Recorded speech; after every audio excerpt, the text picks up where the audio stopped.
Blue Jays set a record in Colorado. F1 enters its summer break, and we had a couple Canadian heritage moments. Hello, and welcome to The House That Happened, sponsored by Shoey's Bar and Grill.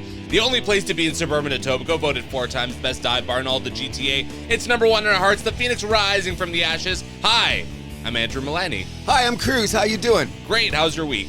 Outstanding, outrageous, catalysmic, but since we were talking about Shoeys, we did not take the time to extend a very happy birthday to Serge this week. Happy birthday, Serge. Yes, it is, and he's telling everybody he will see them soon. That's all we're going to say. All Happy right. birthday, buddy. Happy birthday. What'd you do this week? I did a lot of looking at my backyard and figuring out how I'm going to resod it and redo it. Because right now it looks like Hiroshima except for the girls. Right. But, the wife and I discussed it. We are definitely going to do some replanting. So I did a lot of throwing cigar butts on the lawn and then going to pick them up. You know, like smart things that we do. Right. Outside of that, had a truly outstanding experience with Stanley at the sprinkler park. That was, I wish I had a camera. Sprinkler park? What's that? those parks where you press a button and the water comes out of the ground and what are the splash pads. Splash pads, Yeah. Stanley got into the splash pad this week. Very humorous, you know what I mean? Especially when you know it goes off and then it stops. So he's looking down at why isn't this thing going anymore? And suddenly it flies up in his face and he's jumping in the air trying to catch the top of it. It's just too funny. So that tells you what kind of life I am, eh? Taking your dog to the waiting park. I went to go see The Naked Gun this week, the remake. It was very funny. Was it? I'd highly recommend it. Was it that good? Yeah, it was. How was Liam? He was very good. Him and Pamela Anderson both killed it. Oh, really? Yeah, there's a lot of cameos in there too. Oh yeah, I know a bunch of cameos. I don't want to spoil anything from it, but it was very funny. There's it's like if you've seen the original 3, like it's very much the same. Where like jokes in the foreground, jokes in the background. Yeah. Like, you know. Oh, so they did it traditionally. Yeah. So Liam was deadpan as Leslie Nielsen. Oh yeah. I thought he would be too because everyone thinks of Taken and all those movies. Well, this one it leaned a little bit more into like that kind of action movie, like the way it's shot and like all that. But like if you think about it, him and Leslie Nielsen kind of came from the same place where they were both originally like serious actors, and then like it's like them like just nailing the deadpan like just makes it funnier, right? So. Yes, that's a good thing. I'll check it out then. I will definitely check it out. Yeah, very funny. I'm waiting for Superman because I might be bringing my grandson there. We couldn't do it this weekend, but next weekend I'm kind of wanting to get him out to see it. But good from our movie review guy. I'm liking this. So for shoutouts, obviously the big one is Summer McIntosh. So we mentioned last week gold in the 200-meter butterfly, 200-meter medley, and the 400-meter freestyle in the Swimming World Championships. And she adds that in 800 bronze in the 800-meter and another gold in the 400-meter medley. So 4 gold and 1 bronze for our girl. That's freaking amazing. Now you know what really drives me crazy sometimes about sports? Summer McIntosh right now is the greatest accomplishment of any Canadian athlete in the year. We'll talk about somebody in a second. But this year, with those 5 medals. Now, next year's the Commonwealth Games. She's not going. She's going to the Pan Pacific Games instead because it's more people from, more competition from like the Chinese, the Americans, and Australia, right. so it's a better game. Not only has she got those 5 events, she's thinking about trying to do the 200-meter medley and the 800-meter. She wants to beat Ledecky, but, you know, that's going to be huge. That's going to be her big rival for the next Olympics. But when people say, where should she go or whatever it is, she basically trains in Texas, I believe. That's why she's going to Cali. But here's what you got to remember about this. She might go out for the Mark Spitz, Michael Phelps thing for the 7. She's trying to train for 7 events for the next Olympics. Mm-hmm. 4 of them look like she's got in the bank because nobody can touch her. But imagine if she adds the other 3. Oh, wait. She turns 19, in this week? Next week? So by the time we even get to the Olympics, she's going to be in her prime. Mm-hmm. You know what I mean? So people out there, it's really a drag because I guess it's not a front page story all the time. But here at the House That Happens, respecting the highest level of competition, we got one of the greatest athletes in the world out there doing it for racing it right now. We cannot stop. What? Yelling louder about Summer McIntosh? Exactly. Amazing. Now, you know what? I'm going to keep my eye on her next year, just so there wasn't last second, what do you do? Let's keep our eye and see what her progression is to the next Olympics, because I think she might pull off at least 5. We'll see. I hope so. Did you hear her interview? No, I can do better. I should do this. I got to work harder. This is a girl that just won 4 goals and a bronze. Couldn't beat Ledecky, who's one of the great women's. That's her event, Ledecky's event. But you got a girl that just won 4 gold medals and is not satisfied. I love that. How can I love you that. not? No, I'm not satisfied. I went, you know what? I'm going to walk her dog, carry her bags to the airport, whatever it takes, because I would love to see a Canadian. And we've had some great swimming people over the years, but imagine her coming away with 5 medals, 5 goals at the Olympics. We're cheering for you, Summer. That's right, and we're keeping it in Canada now with the National Bank Open. So we had the men in Toronto. Diallo unfortunately lost in the 3rd round in straight sets to Fritz.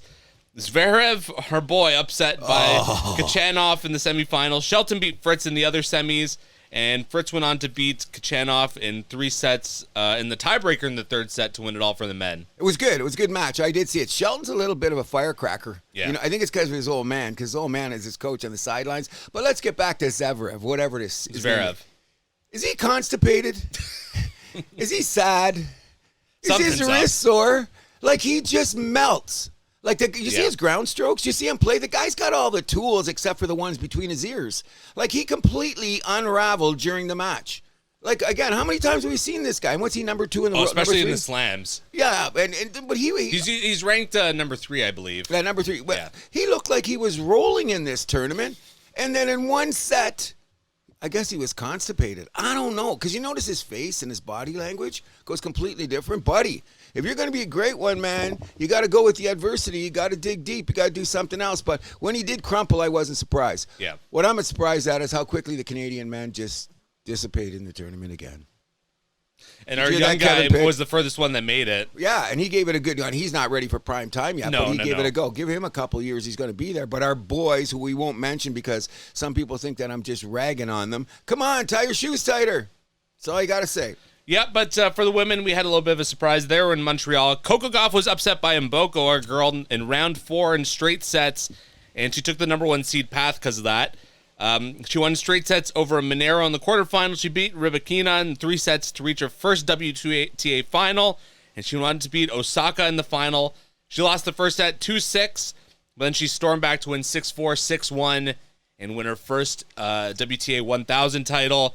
And you were talking about Zverev folding. Osaka folded down the stretch there. She showed a lot of frustration. Well, you see, let's put this into perspective for this young lady who is also turning 19 this month. In any event, she's the first person since Serena in 1999 to win a tournament, a 1,000-level tournament, beating 4 Grand Slam winners in a tournament. That's in 1999. Serena was only 17 at the time. Number 2, people forget, I didn't notice her till it was the Italian Open or the Spanish Open where she, I think it was Sabalenka or, not Sabalenka, could have been Pekula. One of those ones she gave a run to but lost. That's when I first noticed her. But people don't realize, you know what? I don't know how the rankings work. January 1st, she wasn't in the top 300. She's now 24th in the world. Wow. 24th in the world. And that's a guaranteed seed into the U.S. Open. 100%. And another thing, we got to give Osaka this. This is the first time 2 unseeded players have reached the final in a tournament since, they don't even know. That's because Mboko was a wild card. Exactly. You know what I'm saying? But let's look at her game. Her ground strokes were amazing. The power behind it, she had more aces than anyone in the tournament. People forget these little things about the tournament. She had more aces than anybody else. Her power strokes were Serena-esque at times. But the greatest thing about her was her composure. Like when she played Rybakina. She lost the first set. I went, oh, gee, this was a nice run. And then she stormed back. But when she lost the first set to Osaka, I didn't have that feeling. It wasn't the same thing. I said she could dig deeper. But that's a lot of nerves for an 18-year-old in front of a crowd.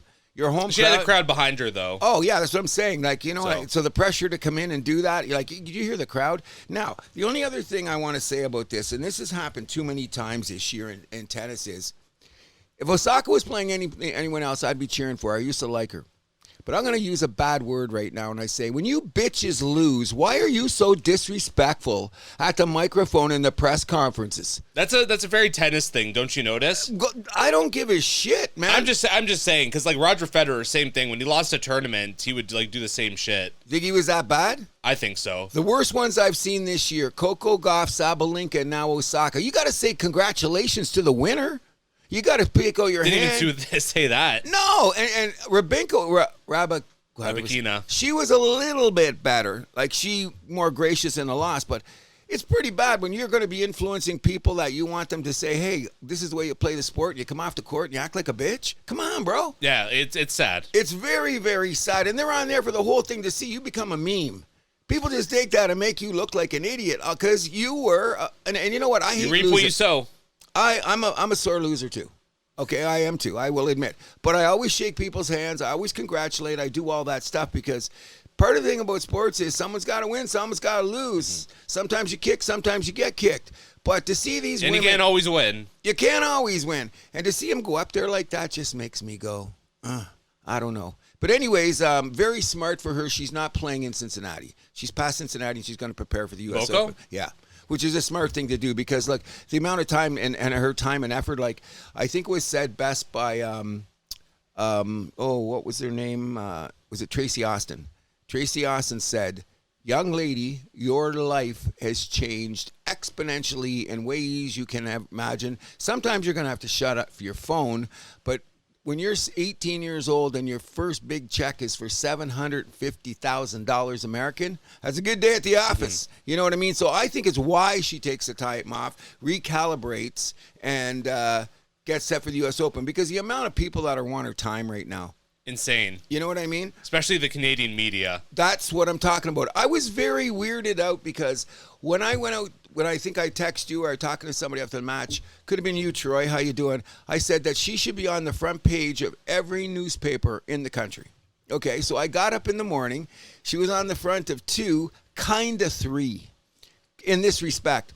Very nice that the Toronto Sun had Buck Martinez on the cover because we know Bucks. We'll talk about that in a bit. But up in the top thing, they had Mboko winning in that little thing on the top. Yeah, the little box, yeah. Yeah, well, last week it said Manson's connection to Toronto in that little box. So I think she deserved more than that little box. Well, the Toronto Sun's not a real newspaper, so. Oh, stop that. But anyways, that's why they put softcore you-know-what in there? Well, I don't know. I used to read 2-3 papers a day. I don't even read newspapers anymore. My point being is this. Most of the time, the Sun, if there's a major sporting event, that they're the one paper that you can guarantee that it's going to be on the front. However, I did respect the fact because how much Buck is loved in the city, and he's been fighting a fierce battle, and to see him back behind the mic is good. Yeah. You know? But anyways, let's look for her in the U.S. Open.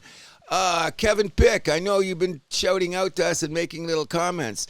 And I know you said I kind of ended it with a negative. But that was me that said that. Yeah, and then Pick said something later. But the bottom line is this. We want this girl. You know what? It was like when we had Andrescu, Eugenie Bouchard, Shaparlov, Felix. We're all cheering for these people. Layla. You know what I mean? We're cheering. We're hoping. We're getting there. And every time they get their head above water, what happens? Yeah. But I think this girl's got different character, don't you think? We'll see. I'm hoping for the best.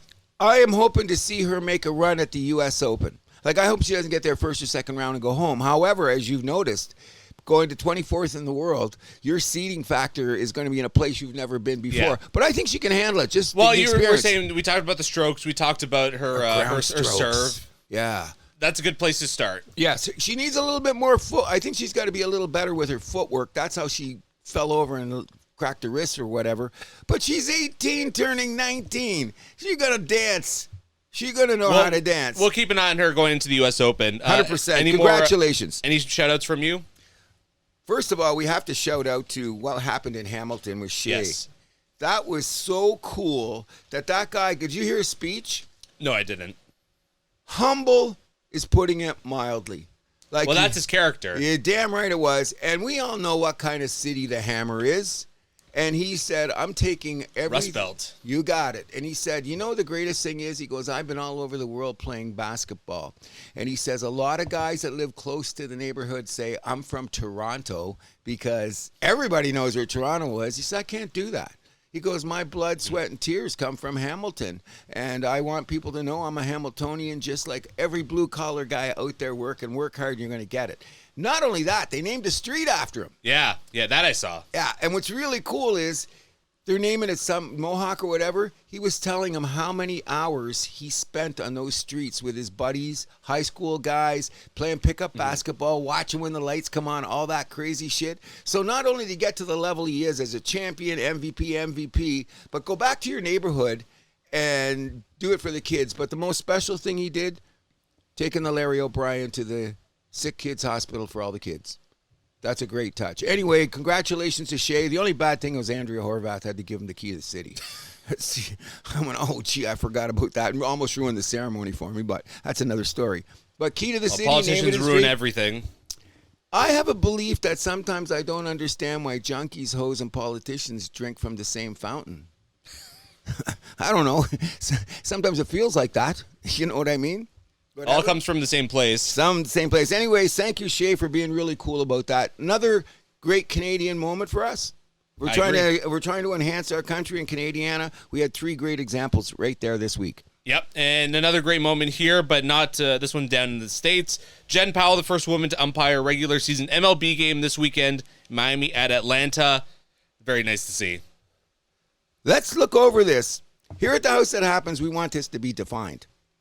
If you are the best person for the job and you're green with white stripes or whatever your appendages is, we don't care. We want the best. So people, before you say anything, because I guess you heard some vitriol online and stuff. Oh, yeah, all the experts online are saying she jumped the line. People all of a sudden are umpire experts in the minor leagues. Wait a second here. 1,200 minor league games she's umpired, okay? On all levels, coming down from wherever Manoah's pitching up to AAA. She's been through all levels. She did the Marlins Brave series, right? This weekend, yeah. The sad part is there's only 8 women umpires in the whole system in America moving their way up. So for her to get this, she's got credibility. But here's what's really crazy. Managers and that are now managing in the league, and guys like Adam Wainwright, when they go down for stuff like that, you know, their rehab assignments and all this stuff. I did not know this, but I dug in a little bit about her. Managers and players were looking at her and saying, can't wait till you get to the majors. So her obviously, like I said, if you're the best, come on down. Exactly. And I don't think anything, you know what, I'm going to forget that she's a girl. I'm just going to look at her. No, I don't mean it like that, but I mean, she's just an umpire. Yeah, I mean, like the NBA, it's like that now. Exactly, We're just like there's female referees and just... Yeah, it is what it is, right? And if they're doing the good job, that's all we got to see. But she's got 1,200 games, bro. 1,200 games in her bucket, and she jumped the queue. I don't buy that. I think this was earned. 100%. This is on merit, people. Yeah. And congratulations to her. I can't wait to see her on TV. And even for you haters, she can't be worse than Angel Hernandez. So there we go. Oh, that's a double H. Horvath and Hernandez. Side slaps at both of them, which is probably deserving. Any more shout-outs from you before we get to the Sluggers Report? No, can't think of anyone. All right, so it is time for the San Francisco Sluggers Report. First of all, Cruz went 5 for 6. Over the doubleheader? Over the doubleheader. So I just wanted that because I've been really, really struggling with... You know what it is? It's all mental. Sat on my deck, didn't practice, sat there. Why don't I hit like this? Got up the plate, started hitting like that. Now, did they leave some gaps? Yeah, they did. Did I make a couple bad errors? Yeah, I did. And did we lose both games? Yes, we did. But we're still tied for first. We had a lot of guys out. So we've been playing with like 10 guys or barely getting there. So our lineup's been okay. But every guy on the team's playing their ass off. And that's all that matters. We got Bo coming back. We got Curran coming back. And hope Stevie was going to turn into Mboko. Come on out and play for us. You can pitch too. And Pedro's going to be in the bullpen. So I think the Sluggers are going to be fine. The number one thing, buddy, is about this is, you know what the great thing is about playing baseball with these guys is? Before the game and after the game. I'm the biggest suck. When they lose, I just go off the field and go to the car and open a beer so I don't act like I'm still 16 years old. But I don't like losing. Right. I don't like losing a lot. I'm glad Zach there's my son because he chills that shit out real. Dad, we're here to have fun, right? And I go, I'm not mad. I'm not mad. It's all good. You know what I mean? But in any event, the Sluggers are fine. We're looking forward to the playoffs. But the camaraderie of this crew is unbelievable. As a matter of fact, other teams come up and they see us playing that night. Other teams are not because if they beat us or they don't. A lot of teams like playing us because of the character of our team, and I think that's great way to be looked at as a Slugger. Absolutely. That's it? That's it for this week. All right, so we'll move us over to MLB and our first place Toronto Blue Jays. Man, that sounds good, doesn't it? It sounds amazing. The Jays got the win on Saturday in Kansas City. Unfortunately, they blew the rubber match in the 10th inning. Dominguez allowing 5 runs in the 10th inning. But they make up for it in Colorado. The Jays smashed in the opener 15-1. Clement was huge in that one. Exploded for 5 home runs in the second game. Lucas, Guerrero, Barger, and Varsho had 2. Yeah. They win 10-4 to clinch the series win. And then the finale, they blast off for a 20-1 victory. And they set an MLB record for most hits in a 3-game series at 63.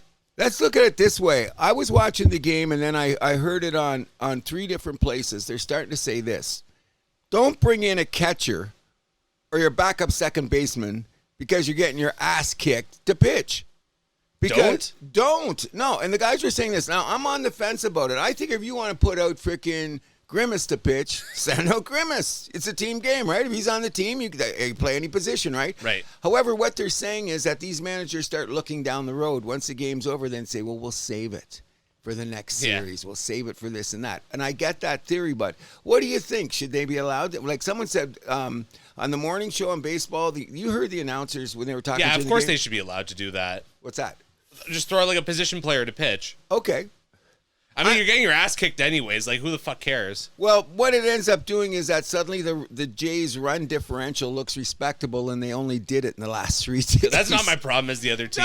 No. If you can't get them out, But I don't know. Do you think they no position players? No, I mean, like, the whole thing is, like, you should be able to protect your... Because it's an injury thing, too. Like, every time you throw a guy out there, there's a chance he gets injured, right? I hear that, but it goes back to the famous Jose Canseco. Canseco came out, says, I can throw pitches, stretches a tendon in his throwing arm, goes on the DL. Now, that's rare. Okay, well, I don't throw out my all-star there. That's, like, got to be a unique circumstance. They were clowns at the time, and nobody's ever made that mistake again. Yeah. Okay, you know what I mean?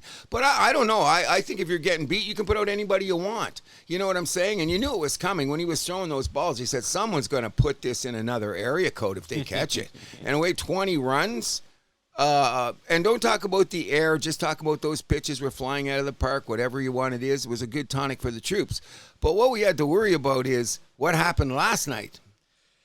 Yeah, I mean, Scherzer had a good start, but it kind of fell apart once the bullpen got out there. That's what's scaring us is our Little blew the game for them. Yes, okay. Yeah. He didn't have his control, it looked like to me. No, like when the first guy got out there and he walked him in 4 pitches with Ohtani on deck, you're just kind of like, oh no. Gee, yeah. Ohtani, Mookie, Freddie Freeman on deck. And Smith and Muncy. Yeah. I said, oh, shit, this is not going to look, especially when he threw 4 balls like that. And then Teoscar after he got the sac fly. Yeah, and Teoscar's still one of my favorite players. But just look about this, okay? We got to realize that we got, 50 games to go? We have the 4th toughest schedule by opponents in baseball. Oh, by the way, the Sox, on the other hand, the Red Sox, have like 5 or 6 easiest schedule. I don't know how that works out, how they did it, but I've seen the numbers there. What we have to worry about, in my opinion, is we're in the middle of the pack when we talk about our pitching. We got a 4.22 team ERA, right? But here's meanwhile, Red Sox top three, okay, with it going down the line. We've given up 156 home runs, bro. So no matter what you're saying about your pitching, 156 home runs. You know how many teams have given up more than that? Colorado, the White Sox, Atlanta. Oh, what place? Well, how many of those were bad in Francis, though? Okay, that was then, this is now. But we got this guy called... Yeah, but that still factors into that number. Just like when you're playing in Colorado, you add it all up. This is your season. This is the numbers we get to look at. Sometimes can't believe that Hoffman has 26 saves. I think of that, 26 saves. Now, Mr. Schneider has been getting a lot of credit for the way he's been using the bullpen. And a lot of flack at the other end as well. Sometimes he's got lucky. Well, last night was one of them. I would have been, because you got to keep him in there, I would have taken Little out as quick as I could last night. And I do like Little. It's just that, look at last night. Screwball gave up back-to-back home runs. He hasn't done that since 2021. There's going to be nights guys just don't have it. I get it. But, you've been talking about it in the show the last couple of times. You're the manager. We're seeing, okay, Hoffman should pitch here, so-and-so should pitch here, and we're on the couch. And a lot of times our assessments are relatively accurate. So we're not even managers. So how much credit can we give Schneider for running the bullpen when at times we go, really? Why is this guy coming out? You know those nights? Yeah, I agree. You know what I'm saying? He's made some questionable decisions. I do that. So here's where we're at now. We've used 20 guys out of the bullpen this year. Wow. 20 guys. Now, they did a couple of those. You got to add them up. If you take them out, like bringing up Estrada for a minute, a couple other guys when we had double headers early in the year with the schedule, like, they assign the guy, bring up a guy, reassign him, and all of that. So we'll take it out. But still, 20 guys is a lot to be using in our bullpen. So the question is now, with 50 games left, I think we're going to win the American League East, but I'm not going to bet. It's going to be tight. It's going to be tight because you got to look at the Red Sox too. Because when you talk about we're the top hitting team in baseball with all those runners in scoring position and all of that nonsense, the Sox are one of the fifth or sixth best hitting teams in baseball. So when you add what the Sox are doing from a statistical level and you look at the Jays, sometimes that's got to start evening itself out. And according to the metrics right now, the evening out is in favor of the Red Sox. So we can't take the chance of every game matters now. We want the division. And don't we want the division? Of course. You know what I mean? I want that bye to the ALDS. 100%. Then you set up your rotation. Okay, which brings us up to the two big questions we want to talk about. Don't you agree? Yes. Well, I mean, first, before we get to that, Bieber had a rehab. He's going to have a rehab start in AAA Buffalo today. Then Manoah had he pitched in AA New Hampshire on Thursday. And you look good. Yeah. Okay, so Bieber is a great wild card. Okay? Are we going to get Santander back? So let's not talk about him. Where is Jimmy Garcia? So my question is, what's the bullpen going to look like when it comes to playoff time? If we've gone through 20 guys, which... I have no idea. Okay, so then you are... There's only a couple guys who have, guaranteed spots. And that's Hoffman and Rodriguez. Garcia, if he's healthy. And don't you think Little? Yeah, I mean, he's going to probably be there. I think he should be, and I think Flaherty should be there too. Fluharty? Fluharty should be there too. What's his name? Should not pick Green? No, well, he's been DFA'd. Yeah. They released him. Yeah, we got guys like that. There's another guy that we should release too. I forget who is on the thing. But so now you're going to have your 24-man roster. What are you going to look 26. at? 26-man roster. Okay, we're going into the playoffs now. But here's the other question. In order to save the bullpen, and you're not the only one. That old guy, Tim Krikorian, you have a guy with a really long name. He's an older insider. He's been advocating for 2 or 3 teams, including the Toronto Blue Jays, to go straight.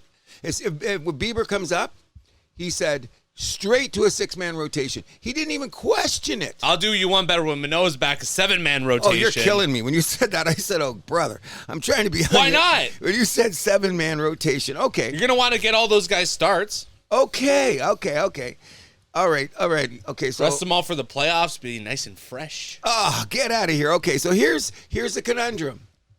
Pitchers are a little bit like goalies.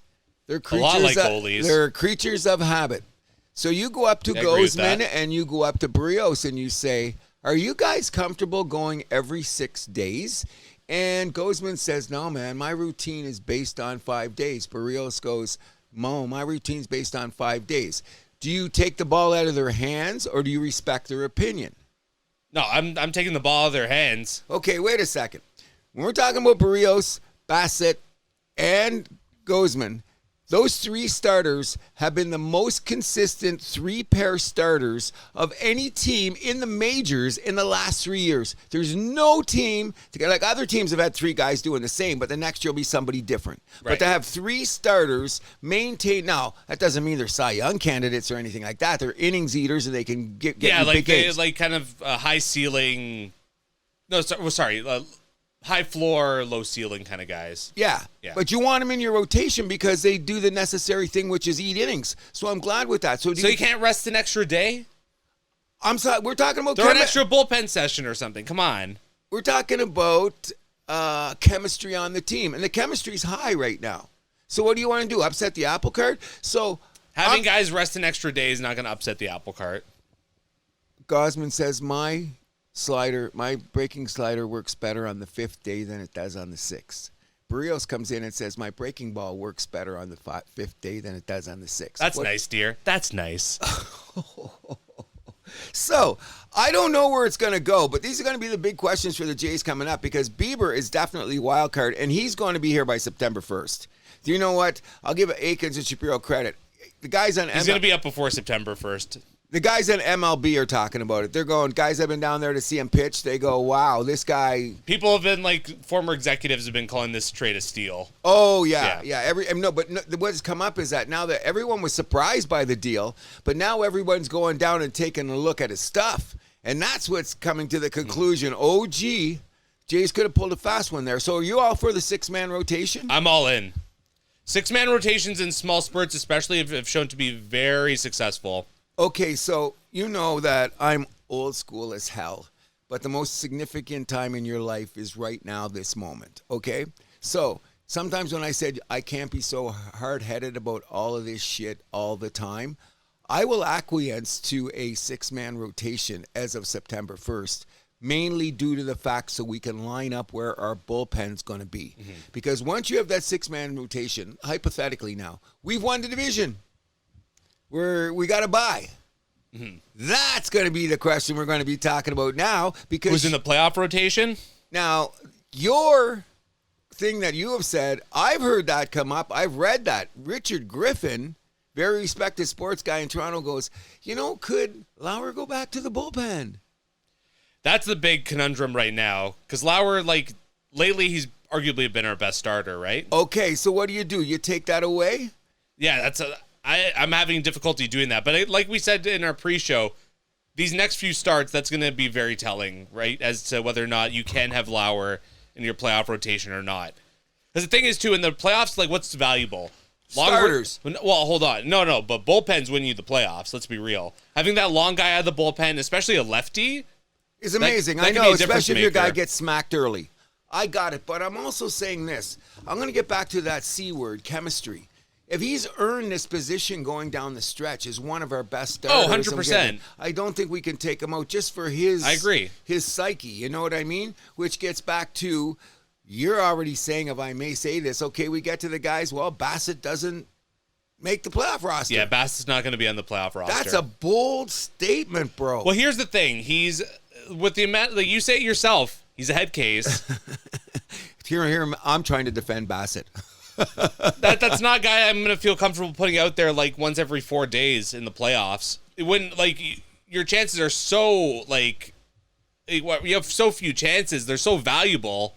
I agree. So what ends up happening is this: what Bassett do we get? That's what's scaring both of us. I'm not taking that chance. You know what? I'd roll. We talked about the other starters. Who else are you gonna sit? If it's game 4 on the Dome, and Bassett's got to pitch. If it's game 4 in Baltimore, no.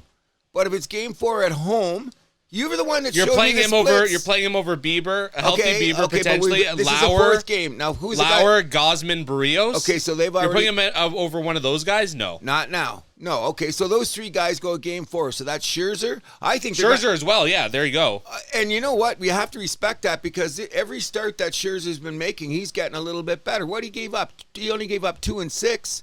1 and 6. 2. 2. Oh, yeah, still. That's an ERA of 3. Thank you. Oh, yeah. No. Every start he's made, you look at his velocity is increased, his pitch count's gone up, and he's gone longer into the game. Is not a formula for the Warrior God to be pitching in the playoffs? Yes, it is. So what do we do when Bieber comes up? Bieber comes up and has 3 starts and his ERA's 2. You got to have him in the rotation. With 6 in there. This is going to be one of the most fascinating things You'd have to think hard about starting him in game 1 if he's pitching that well. Wow. I wouldn't go there. I wouldn't put that much pressure on him because at least game 2. I'll give him game 2, but I want one of my boys on the mound. As a matter, Barrios? I want a Barrios or a Gosman, but I wouldn't mind Scherzer or Bieber. The thing is, I'm getting back to chemistry, and they've been talking about teams around the league because once again, let's get to this point.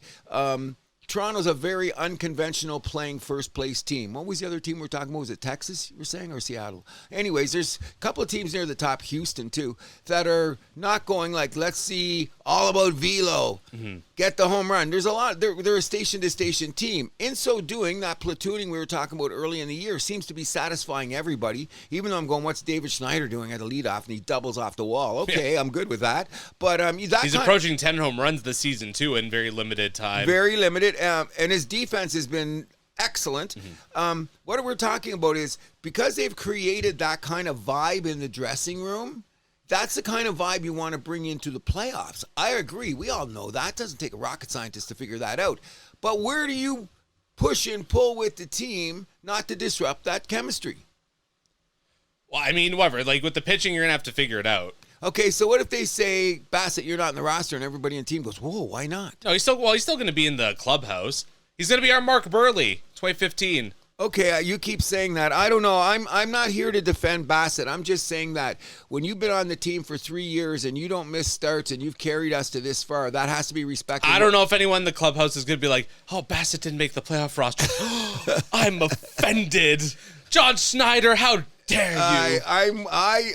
I'm not going there, okay? But it makes me start to think. Like That's reality. It's going to be interesting. Like, you go down the Jays roster, and you got to say, so right now, then, what are they going to? They're going to go with 12 pitchers, then, right? Maybe 14, because it's 26-man roster. So I think they're going to go with 12 pitchers for sure. Maybe 11. 11? How many? Like, you don't need that many pitchers in the playoffs. The last couple of years, guys, in the playoffs, a lot of teams had 12.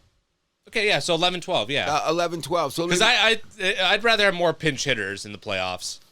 I think the guys that we have on the team on a regular basis, that's going to be enough. We're going to be there because we got a nice lefty-righty combination.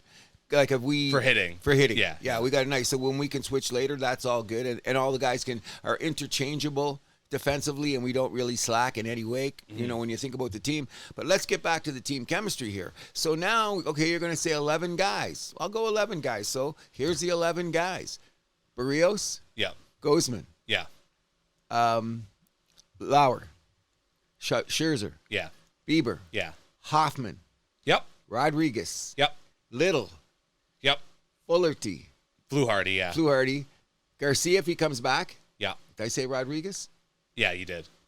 So I need one more guy. Actually, by the numbers, he's been our most valuable reliever this year. Rodriguez? Rodriguez. Considering he was supposed to be an opening day starter and he went to the bullpen, they should give him a freaking signing bonus.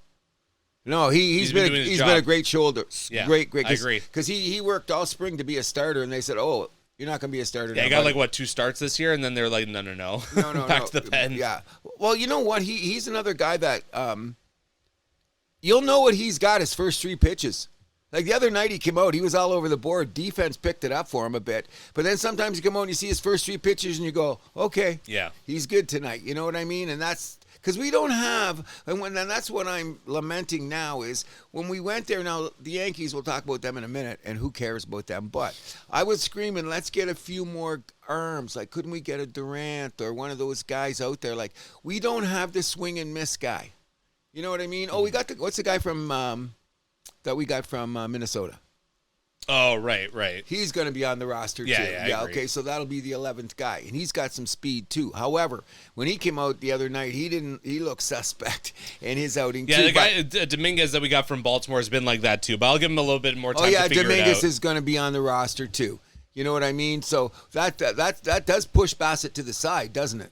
100%. I didn't even put him in there, which gets us to the next situation when we could be talking about if Toronto Blue Jays had to pick a most valuable player at this moment, who would you say it is? It's Vladdy.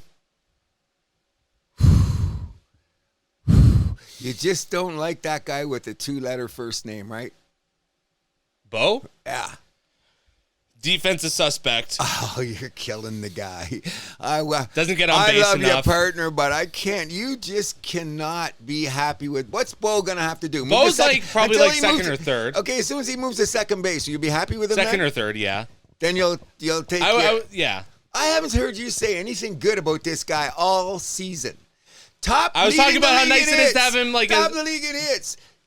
At any given day, he could be number 1 in runners in scoring position. He hasn't made a lot of strikes errors. out a lot, doesn't walk a lot. No, he does. His on base percentage is okay. Now it's okay.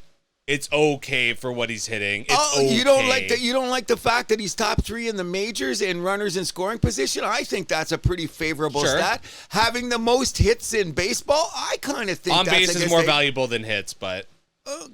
You get on base, you get on base. He could walk a little more. I'm not going to say that. Could walk a lot more. Vladdy's getting on base 40% of the time. Oh, that's amazing. So he probably is, but we could talk about Kurt too, but I mean, he's off there. No. And Vladdy's the most interesting thing because Vladdy's playing as a complete ball player. And not only that, the year he won the Gold Glove, I kind of went, really? If he wins it this year, I'll give him votes this year. Did you see the play they made the other night? And they were so shocked he made it. We got nobody out. The only Jays I think are probably slam dunk for a Gold Glove this year are Kirk and Straw. Straw hasn't played enough. I'll give our boy Luke. Straw's been like starting at center field every game. Not really. You look at his at-bats. I would say Lucas is a platoon guy. But I bet you if you look at their at-bats, check them out. And I bet you Lucas has got more at-bats, has played more games. He's been more valuable because he plays center fielder and he plays right. Straw usually plays center field and left. And they've been playing him right field a little bit the last few days. All depends on who's the lineup. Because Varsho's back. Yeah. And Varsho's not 100% that. He's a home run or strikeout right now. You know what I mean? Yeah. But he plays sneaky defense still. You know what I mean? He rang the Coors Field the other night. He was solid. Looks like his So Lucas has more at bats, but Straw's gotten into more games. How many more at bats? 44. So that's appreciably more games if you go four at bats a game. I don't know if Lucas is going to win a Gold Glove though. I think he should get some recognition. He's got a few assists. He's solid out there. If I had the choice in the game to put it, but one's a righty, one's a lefty. If I had the choice to the games out there, who do I want out there? Defensively, I'd give Straw a half a step ahead. But the way Lucas has been playing, he's looking like he's going to be as good as Straw. He's fine. I mean, his bat's better. And his bat's better. Yeah. That's what I'm going to take at. So. And Barger, I want to keep him at third base. I do too. Because you know what? He's a third baseman and he still doesn't know how to hit lefties, but I'm really glad that they're putting him in the lineup because he gets embarrassed by some left-handed pitchers. But that's okay. He's actually the hardest throwing third baseman and right fielder in the majors this year. Right? Yeah. Well, one of his throws across the field. Although O'Neill Cruz is the best throwing player in all of baseball. Yeah. So. No. That guy's just got that. He's got the Jesse Barfield howitzer from shortstop. I agree. But from center field. Oh, yeah. That's right. Oh, yeah. But he's got a rocket. Yeah. Rocket. But Berger across the diamond, like you said, throws darts. And you know what I mean? He's got to be in the lineup. And I think when we start, no matter what happens. So that's why I think we should move Bo to second for that next contract. That's got to be a conversation. Okay, so that's... And moving Jimenez to shortstop. Okay, has he even been playing lately? No, but he should be back soon. Okay, so in any event... Clement could pick up some games at shortstop too. I agree. And you know what? The thing about Clement, he plays so good, and then he'll make that odd error at the wrong time. And then, what did he do? And I go, but he just did the other 75 chances. He's been great. But don't you see he's been bad luck a couple series? Yeah, I mean, he's a utility guy, right? Yeah, but he's playing more like a full-time guy you think about that. His bat's been there. But I don't know, if this is something that we can rely on into next season. I'm keeping him around as long as I can. I agree. Keep him around, but I don't know if he's going to be like a starting player. I don't know if this is. I don't know if he's a full-fledged starter now. Exactly. He's just been playing above his 290. weight class. Yeah, you're hitting 290 this year in baseball. You're doing some shit. But I'm saying I really respect his defense. Oh, of course. And he gets switched around at so many places, and he plays so well that he makes one error at a tie game or something, and you're looking at him, and I'm going. Don't you remember those 10 great plays he made before that? He seems to have a little bit bad luck. He was kind of what we were hoping that Biggio would be. Point well taken.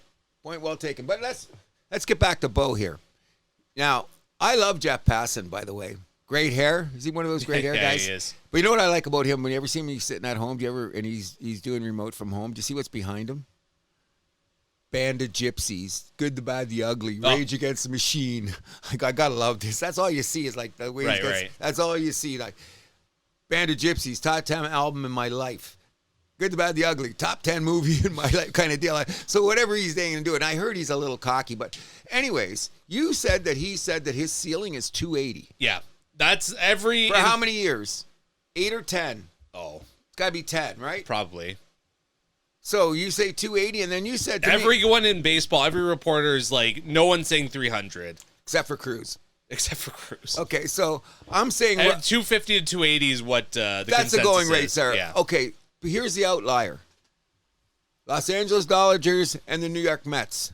Those are the outliers. Not that we don't know. We don't even know if Bo wants to stay. I think are the Mets going to want to go after him because they already have a shortstop? They'll put him at second. Isn't that your theory? Come on. Yeah, but that's his case. Staying with the Jays and going to the Mets are two different things. Okay, but wherever he signs for, he's got to have an understanding that eventually he's going to be the second baseman. We agree on that? I don't know if he hits free agency if the other teams are going to acquiesce. Because when you're going to free agency, it's all come here. It's all peaches and cream. It's all roses, you know? Blue Jays has got to be like, hey, buddy, if you're going to stay, like, we got to make up. That's why we give him the $20 extra million. Rodgers can afford it. That's why I'm saying, go. If you're saying, and you're paying him extra money to move to a position where less defense is needed. That doesn't make sense. That's counterintuitive. I'm saying that, and because you're paying him as a hitter, not as a defender. But if you're suddenly become a Gold Glove second baseman, not going to happen. I'm not saying it's not, but what evidence is there to suggest that he's going to be a Gold Glover?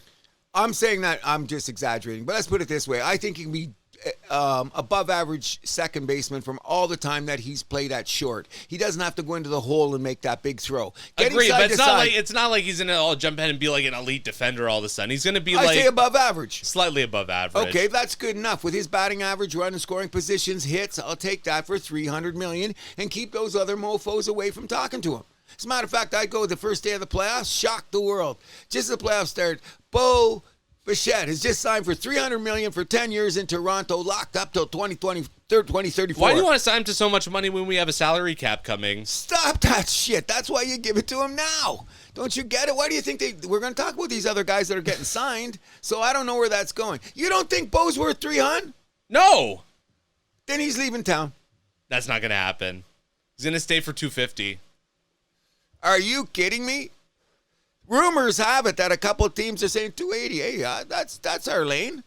Okay, and you know that. There's people. Okay, fine, 280. Okay, so then say the other team says 280. We let him go? No, he's going to stay here. Devil you know versus the devil you don't. Oh, I agree. And I like Bo. I think Bo's smart enough to know that. I like Bo better than you like Bo. I get that. Okay, so this is a little... I'll like Bo more if he moves to second base. Ladies and gentlemen, and all the new listeners to The House That Happens, if you are ever listening to this show and you hear my accomplice, Mr. Milani, say something nice about Bo, run out and see if the sky's falling, okay? Something really apocalyptic may happen when that comes about. Because I don't know why you don't like... I know it's his defense that's short, but... I like Bo. I don't love Bo. What's your like scale? On 1 to 10. -2? Come on. Like a 7. Where is this... Radhika, when I talk to you and meet you, you know that your boyfriend is not a liar. That sounded like a little bit of a fib. His nose is growing right in front of me. 7, stop that. Stop it. I think I'm taking Bo for $300 million just because I don't want him to leave town. That's the main thing. Easy to say when it's not your money. What's that? Easy to say when it's not your money. I'm going to go play freaking bocce ball with Edward Rogers next week. Oh, yeah, I'm sure. So I'm sitting... No, I didn't tell you I'm parking his car. Okay, but that's another story. Ed, you got the money, man. Because you know what? Ed's starting to... like, he's behind the scenes, but rumor has it, he's talking like Steinbrenner and Jerry Jones in the background. Says who? A couple of people says, but you know what? He doesn't want to be out front, but they say when he's in the boardroom, he's freaking loud now. A lot louder than he used to be. Well, because you know that they had the power of the family structure and all that. Now, finally, he got that position. They say that elevation has turned him into I want to win guy, which is great. Good. Which is great. Good. So give him the $300 million. 280.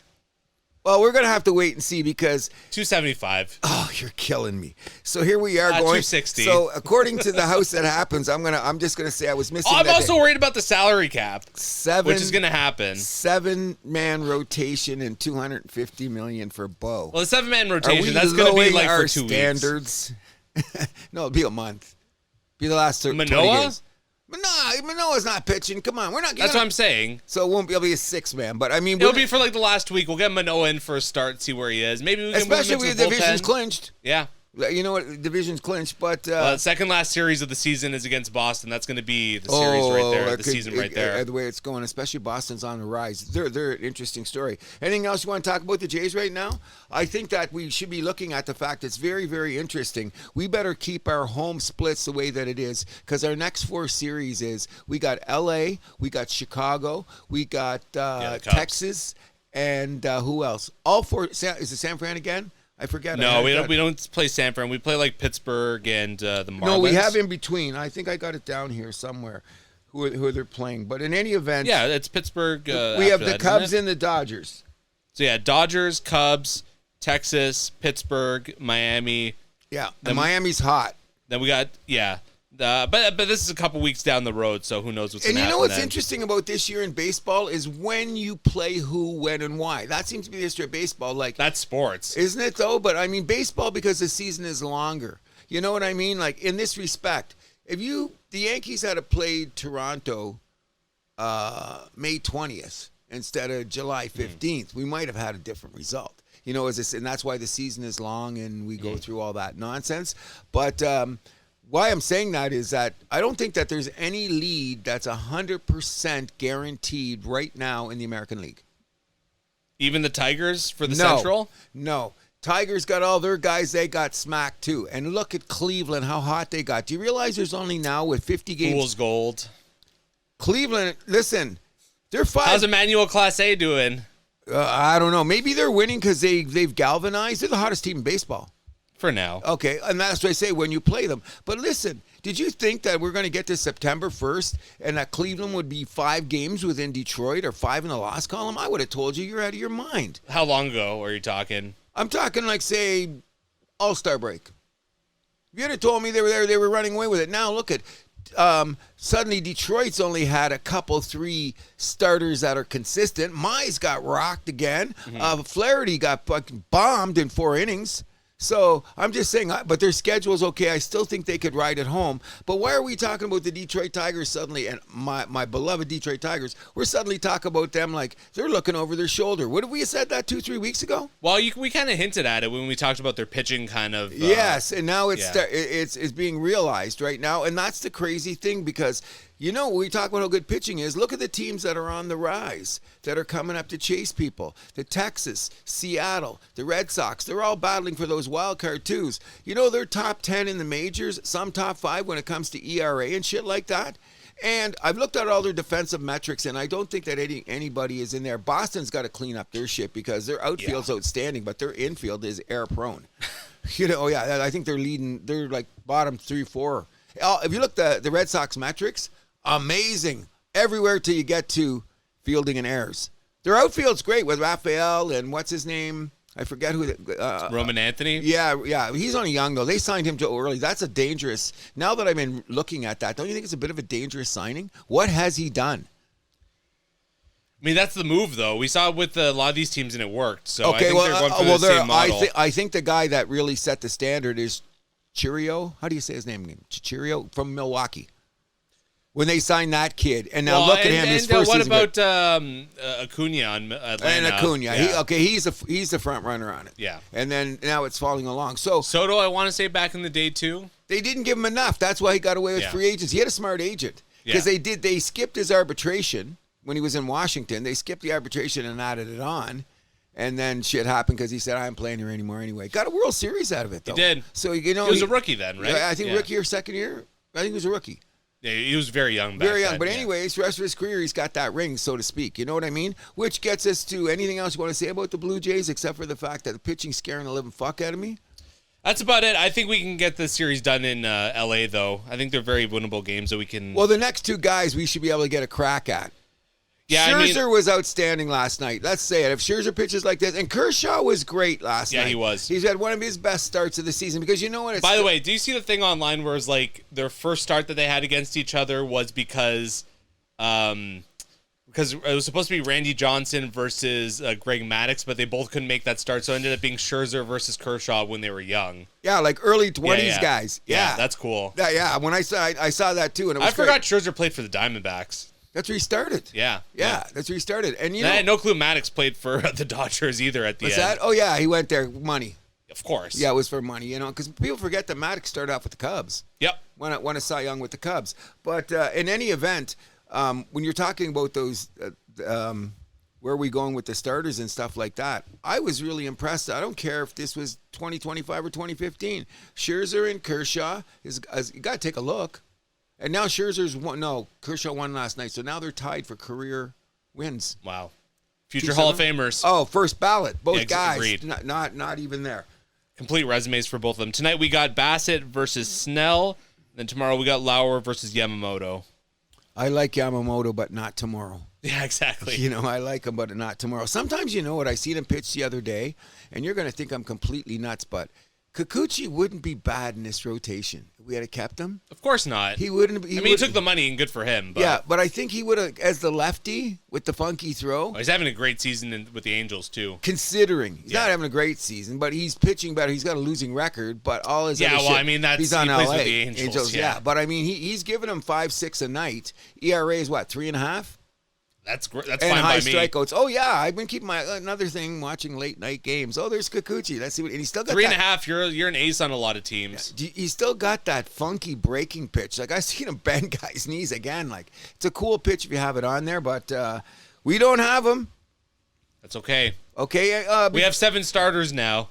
Oh my God. Okay. Is Bowden Francis coming back? Do I hear 8 starters? Oh gee, now here we go. Yario Rodriguez back in there. That's 9 starters. I can see the name of this episode is going to be called Lucky 7 or something like that. Anyways, you want to take a quick run around the league? Yeah. So let me just talk about what the Blue Jays have coming up. So down the road we have the Cubs Tuesday through Thursday. Then we got Texas at home Friday through Sunday. The week after that, it's at Pittsburgh and at Miami. Okay, and go look at the Red Sox schedule. It's okay. We focused on ourselves. That's what we should be doing. But anyways, when I'm looking around the league, personally, my opinion, and you know how much I love the Tigers, the only team that scares me in the American League that the Jays are got to worry about, to me, is the Red Sox. I think the Yankees are a freaking shit show now. In their division? In the league. I mean, because we a month ago. Are we talking playoffs too? We're talking playoffs. I say that right now. What about Houston? I think we can beat Houston if we get to their starters. It's just at the back end of the back end. We hit better than them. I agree. It's just that if you get to their bullpen, like Hader can be hit, but Houston just got like that chemistry. Yeah, and I mean they're a tight run ship, that organization. They've changed it up a bunch of times, but they just keep going back to the World Series. And you look at their record even since 2020. Since 2017, since they won that time. 2017, then if you want they've been to 4 World Series and they've won 2. Wow. Yeah, and they're always in, and they've been in. Besides that, they were in another ALC championship. They lost. It seems like they're in the ALCS like every year. Yeah, that's what I'm saying, and that should be our goal. But really, realistically, okay, I'll add Houston. Texas is starting to. If they can hit, they can hit. Texas is the great anomaly because they may have the best front end pitching in baseball, and they got a above average bullpen. Their thing is they don't hit. Who's going to hit for them? They're the weirdest, like. I don't know. They're kind of like that 2006 Carolina Hurricanes. Not to bring it back to hockey, whatever, but like that thing where it's like you win and then you fall off the cliff and you're like, what the hell happened? Like, how did what? Oh, I know, but you know what? When you got Eovaldi and DeGrom, that's what's coming out of your bullpen. Nathan Eovaldi, Mr. No Neck. Yeah, and that guy never did anything for me. When he played for Boston. I hated him when he played on Boston. Me too, but I mean... But that's because he was good.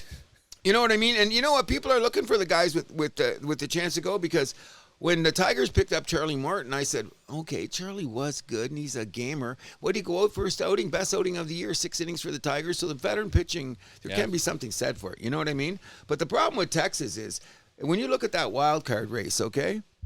I'm always, you know me, I'm Mr. Lost Column.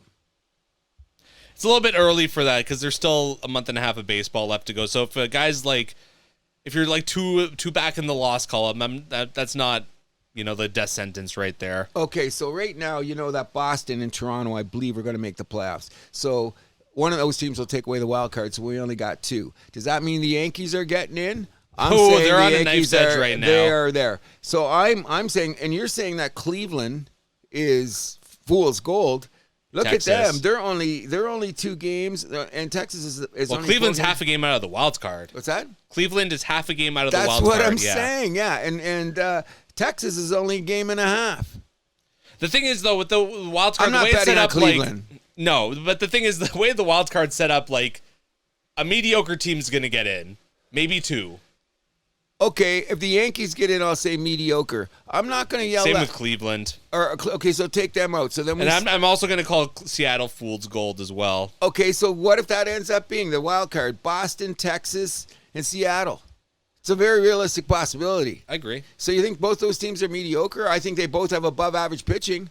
So Seattle if Seattle and them make the playoffs and they get to line up their rotations, I don't think you get to line up your rotation if you're scrapping for the wild card, though. No, that's usually not how it works. That's going to be probably, hopefully, a team like Toronto's advantage at the time. But we know when you're going to start, because those guys are going to be fighting. Even for the Jays, if they're in a dogfight until like right at the end of the season, they might not be able to line up their rotation either. So we win the division. That's true because I guess you get the bye, so it's a little different. It's all about getting that bye, setting it up, and like we discussed, who are going to be the 11 guys. True. You know what I'm saying? But I'm saying Texas, they added a couple bats, but they didn't do anything. Seattle got Suarez. What has he done? 150, and the big dumper is only hitting 160 since the All-Star break, but he hit that big home run the other night. His home run numbers have still been consistent, though. Yeah, he's got 43. Yeah. He's got 43, but I hate to say it, but a lot of experts do say that. He is a catcher, the most taxing position in baseball. And they do DH him quite a bit. Lately, they started. No, even like throughout the season, they've been playing him at DH. At it, like I looked at the numbers, really? Like basically as much as the Jays have been DHing Kirk. Wow. Yeah. I hope they're going to do that down the stretch for sure. Oh, they've been doing it all throughout the season. They know what they got. Yeah, you know what I mean? Because I'm not saying he's looking tired, but wear and tear in the human body is wear and tear in the human body. Yeah. You know what I'm saying? Kirk should still be the Gold Glove American League catcher. Oh, yeah, though. no. If he doesn't get that, we're going to be... Like, you look at... I'm asking everyone, look on Fangraphs. Or sorry, what's the one? Baseball Savant, the one that MLB owns. Yeah. They flash those numbers all the time. Kirk it's him and the San Fran catcher who are like 1 and 2 in like basically everything. But like plate blocking, Kirk is like head and shoulders above everybody. Pitch framing, he's head and shoulders above everybody. The only thing he's lacking behind is like the time to like catch and like make the throw. He's like a tenth of a second behind some of the guys. Because Will Smith, I think he should be in there. I think Will Smith's the best all-around catcher. Yeah, but for the Gold Glove, that San Fran guy, like if you look what's by his the name? numbers, yeah. If he hit a little more, he would even be. Yeah. He'd get more of again. We should forget his name, but my favorite thing. But everyone knows they're about the top 4 in the majors. You know what though? When you talk about these teams and Arizona that's coming up there, and how much we bitched about Varsho, Marino has not. He's been injury prone. You know what I mean? So, like, I was screaming, we lost Marino. We lost a catcher, blah, blah, blah, blah, blah. We still gave up a lot. Okay, we did. But and Gurriel just hit the hardest home run ever hit, whatever. But and he's not having his greatest season. But that trade now doesn't look terrible as it did at the moment. But that Teoscar for Swanson one, that's just a disaster. It's funny because at the beginning that one didn't look so bad. Now that looks like a fucking shit show. That's yeah. Because we were trying to justify. Well, Swanson was actually a pretty good reliever his first season here. He was like our setup guy. Yeah, but then his arm fell off, and the reason we got him. The reason that we got him because he had the potential to be the closer because I forget who the closer was in Seattle at the time, but they had that 1-2 combination. And his 8th inning numbers were freaking worth the contract at the time. I hated to see Teoscar go, but like I said, we balanced it. We kind of went, well, okay. Yeah. Not now. No. Not now. And the other trade's going to be interesting. So just a few backdoor sliders. We had the Speedway Classic on August 3rd. That was where Atlanta beat Cincinnati 4-2. In Bristol, Tennessee. Amazing record game. 91,032 people in attendance for an MLB game. They had the home run car go around the track. I thought that was cool. That was very cool. Everything about it was just so freaking insane, eh? Yeah. It was just like baseball did it well. You know what I mean? Well, I like that baseball's starting to do stuff like that. Like kind of like their version of the Winter Classic. You know, they had the Field of Dreams game. Dreams, yes. Now like this thing, I have a feeling they're going to do this a little bit more. If they had one like at Daytona or like Talladega, I think that'd be very cool. Oh, I think it's coming. And not only that, because baseball's always been stuck in the mud with their old traditions for so long. It's only been in the last 10, 15 years that they really started adjusting things. Mm-hmm. So come on, be modern. I'm even that. I'm not about all these uniforms still, though. Like, let's stop the uniform shit, okay? Well, they sell, so... That's what it is, marketing. And who's the guys that design some of this shit? See some color. What's the Red Sox doing out there in green and yellow? Well, the yellow one is for the Boston Marathon. The green one, the Green Monster. Well, I got that. It's for the Red Sox fans. We're not Red Sox fans, so... I do respect that because of the tragedy that happened in Boston, so I do... Well, the Boston Marathon is just huge regardless. Exactly, but they in memory, it's kind of, you know what I mean? So I do respect, but it looks funny. It does look a little weird. Yes, yeah, it does. And Arizona come out with some freaking alternate jersey. I've seen some worse football uniforms, so I'm not. We're not even going there. But I seen, was it Arizona? I thought I was watching freaking Miami Vice. I looked at these uniforms. I said, "What? Softball team? Oh, it's exhibition. Oh no, it's the Diamondbacks." You know what I mean? Like, who designs this shit? I'm on the Michael Wilbon There's thing. design firms that do this. Does any They of them probably play? like- Have any of these people ever played baseball? Have they ever had a bat in their hand? Do they ever know a nuance about the game? They know how to put pastels together. Come on. You're making a lot of assumptions there. I see the uniforms. I don't know. That's what I'm asking. Can I go sit in the marketing meeting just once in my life when they're deciding on uniforms? I want to be in there the day the Detroit Lions decided to wear yoga suits on fucking Thanksgiving Day. I'd have vetoed that right off the hop. You know what I'm saying? But in any event, Okay, old man. Yeah, I get a lot of them, man. You know what I mean? A couple more things you got there. Yeah, just one more thing. The Roman Anthony signing by the Red Sox. So the rookie signed an 8-year, $130 million extension with Boston this week. He is only 21 years old. So this will take him to, I believe, when he's 30. 2034, he's under team control to 2034. I just got a couple things I want to say before we go. Number one is I'm on the Milwaukee Brewer bandwagon. I think they're going to the World Series. Right now, I'm going to say it. Even though they didn't pick up anything at the deadline? No, they got enough. The couple guys coming up from the minors, their rotation is solid. You know who I'm saying is going to the World Series? Who's that? The Mets. Okay, so I looked at Mr. Mets here, okay? They're in trouble. If you see where they're playing, they gotta go. They got Pittsburgh at home, and they're not great on the road. They got to go to Cincy and the Cubs, and the Cubs are fighting for their life. Milwaukee at home and away, they got the best road record in baseball, and their home record is compatible to the Jays. Got better pitching than the Jays. Yelich is having a great season. What's his name? The hottest hitter in baseball right now, Vaughn, is on fire. Chirio is going to be out for a while. They got great. The catcher is great. I think they're going, and the rotation is good. They're going to the World Series, bro. You heard it here first. The Milwaukee, half the salary of the Los Angeles. Milwaukee always chokes in the playoffs. Something's got to change sooner or later, right? Maybe, maybe not. Okay, we're going to see. Now, with that being said, can I just say something very humorous? And I got to give Jose Altuve this is the greatest line I've heard. You know, those guys take a lot of abuse on the road. Due to what? Due to what? Well, the scandal. Some guy yelled George out, Springer still gets it. Okay, so some guy yelled out at Altuve at a game the other night, "Have you banged any trash cans lately?" And Altuve said, "I haven't met your mother yet." Well, whether or not Altuve was even involved with that is still He's a ringleader. He's debatable. Holding that down the thing. Not proven, though. No, I know. Alleged. Everything's alleged, but... We know Carlos Correa was one of the ringleaders. What's that? Correa. Oh, I'm not... No one's disputing that. Was OJ innocent? Not in civil court. Okay, what? Oh, good lawyer move. You're getting better. You shouldn't be a lawyer. But any event, you know what I'm saying? Did Epstein...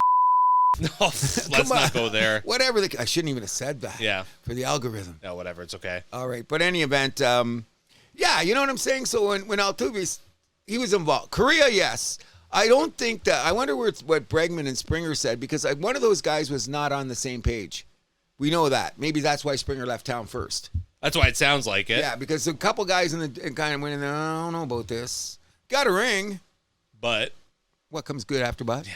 In any event, I thought that was a great line by Altuve as a funny thing. But people, a lot of good baseball games on this week. So a lot of good series are coming up. So if you're on your screen, take a look. Don't just look at the Jays. There's other good baseball going on. Starting to get very interesting here down the stretch. Anything more for baseball? No, except that I think that I've watched, seriously, bro, I would say that I've watched 100 innings of baseball since I've seen you. You know what's great? Nuts. Oh, well, you know what's cool? You come home, you walk the dog, you're watering the girls, and you look up and the afternoon game's on. I'm out on the deck. Well, you know, I think I might as well watch a couple innings. And I watched, what's his name? I watched a game with the Cleveland guy, won out when Soto took him yard, 8 1/3. Oh, Glavis had no hitter. The no hitter alert was on. Got the first out of the 9th inning. Then he got frickin' Soto caught him. And then the manager left him in at 125 pitches. Ooh. Yeah. Yeah. Well, let's take a little bit of a trip to Europe, where the Hungarian Grand Prix happened in Formula One. Lando wins on a one-stop, basically outsmarting not only Ferrari, but his teammate as well. Piastri and Russell completed the podium. Leclerc fell from first from pole. He got baited by McLaren into a second pit stop, finishing fourth, and expresses his discontent with Ferrari over the radio. I know. Sent a freaking novel that I had to read there Did on you the see? side. Yeah. You know what I did? I put it on pause because you know what's going by. Thank God I put it on pause. I thought, you know what? When you think about it this year, though, considering the performance of Ferrari, Leclerc's been he's been a good driver this year. He's been a good soldier. Or is he fourth in the championship? Yeah, you know what I mean? And I really thought he had an outside. Oh, no, maybe like fifth.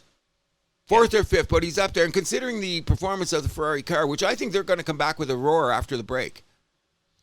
Maybe, but like the car development's on pause. What's that? During the summer. You're not allowed to work on the car during the summer break. Where do you think Mercedes is going to make a run too? They're locking up George Russell, it appears, eh? Yeah, I mean, I don't know about... they're probably going to be like where they are right now, status quo. The funny thing Although they're like... Russell and Leclerc are both creeping up on Max for third. Yes. Oh, and Max is... And I'm sorry to say this, Red Bull. You know, tighten some bolts on that. Car sucks, bro. Car fucking sucks. I don't want to say that because that's my boy. Okay? But... I seen the performance on this car at the Hungarian. Disappointing, to say the least. They finished ninth. Yeah. Yeah, so Alonso hung on to fifth. He qualified there. Good for him. Yes. Bortoletto getting his third points, finished in the last 4 races. He captured 6th. Stroll 7, Lawson 8. Verstappen. So Lawson in the Red Bull 2 beat Verstappen in the Red Bull. And then Antonelli 10. Yeah, I like Antonelli. He's the future. He really is. Considered another 18-year-old driving a car. Max's car just seemed to be falling apart. It was going around the track. Yeah, it was practically like... Yeah, and, like crawling and around. a little cracks on the radio as he goes around when he's saying shit like... He never says the car. He has a polite way of saying when things aren't working, but he's chewing bark as he's doing it. You know what I mean? But, hey, the other funny thing about this, this McLaren team is just...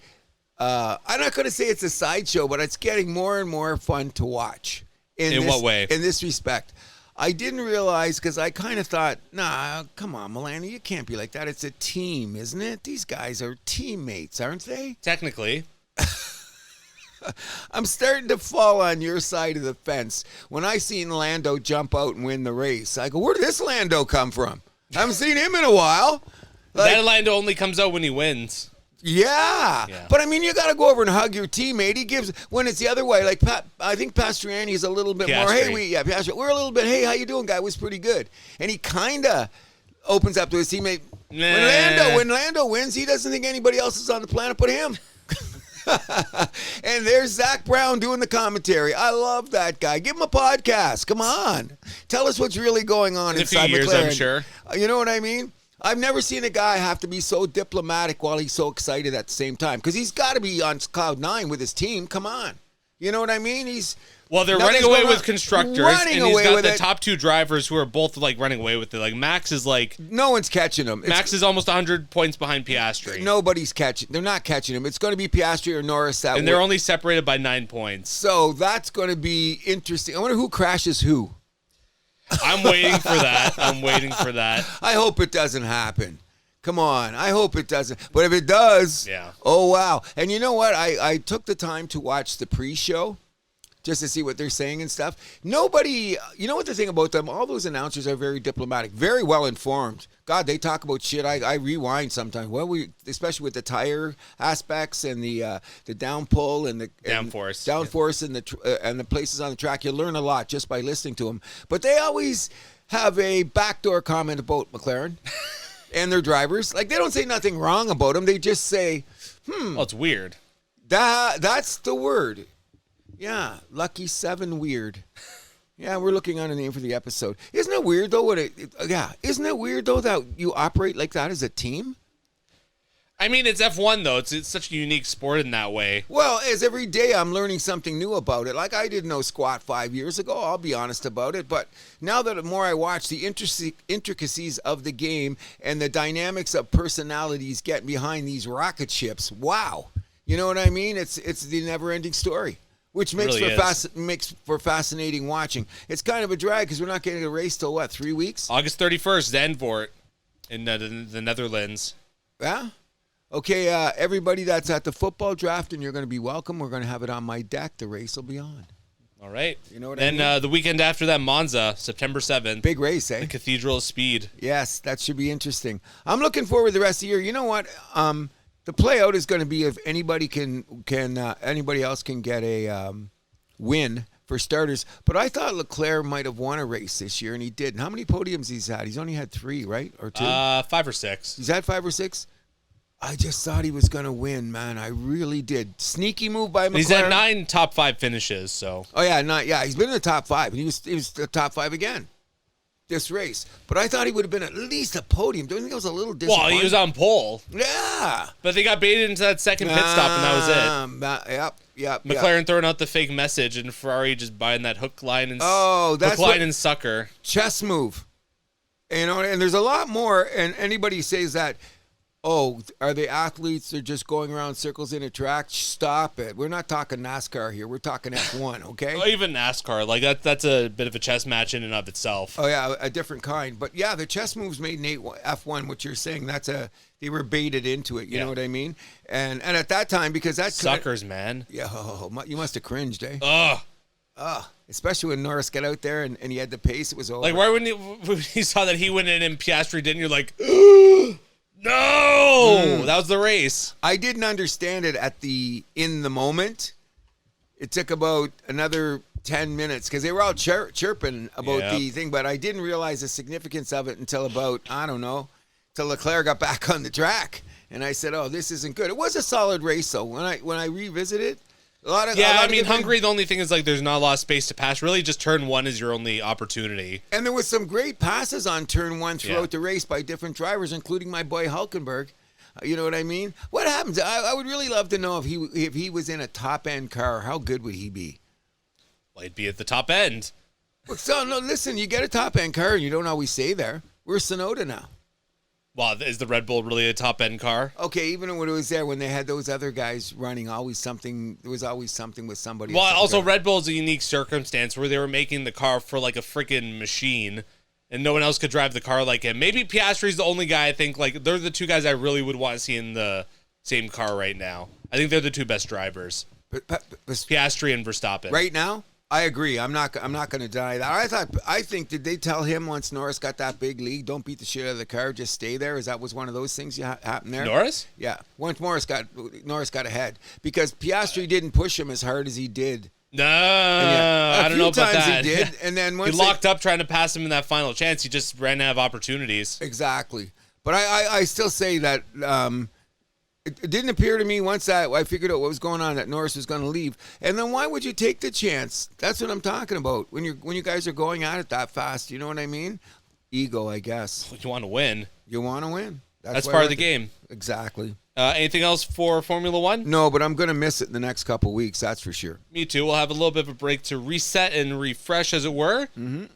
But we will take this to the gridiron now with the NFL, and the NFL now owning 10% of ESPN is causing quite a bit of a stir. Do you think it should? What is that saying to us? Well, it smells of collusion. Really? I can't believe that would happen in the NFL. This is the Shield we're talking about, isn't it? We would never, ever Colin Kaepernick collusion anybody. Okay, right? Not to mention that the NFL is scripted. Oh, yeah. I wonder what their new previews are going to be this year. They should. Oh yeah, well we should in a couple weeks. We should be able to see. Well, no. That was the best one. Was it last year? Where there was like they were all like around the table. Oh, yeah, that was funny. Epic. I don't know if they'll be able to beat that this time. However, with that being said, a lot of interesting things going on in football right now. I'd like to. Yeah. So first of all, a shout out to the Brady statue that they finally put up in front of the stadium in New England. Yeah. And did you see Brady with Hoyer on the field? Yeah. That was hilarious. Brady's just the best. You know what I mean? Like, as a personality, now he's going to be 100 times better this year on TV. Fox. 100 times. Well, he's learned from a year, right? Yeah. Oh no, he's going to be better, and his insights are great, and he's an honest guy, and he puts it from the perspective, like, especially now that we heard the Scotty Scheffler thing and the way he describes stuff.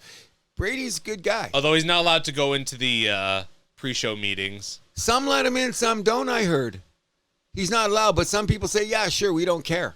But some people are saying, fuck you can't come in. Nobody's saying who, and that's alleged. Well, yeah, that's alleged. To throw whoever under the bus, but yeah, it makes sense. It's alleged, but the guy that they're suspecting on is Tony Romo, because he was in production meetings and he said some stuff on the air, and it came back later that some things you say in the production meeting are not supposed to be off the record? Yeah, off the record. So he said something about a player in a position, about an lineman or something, and it came back, and like someone late next day, and Romo said, oh, I don't remember that.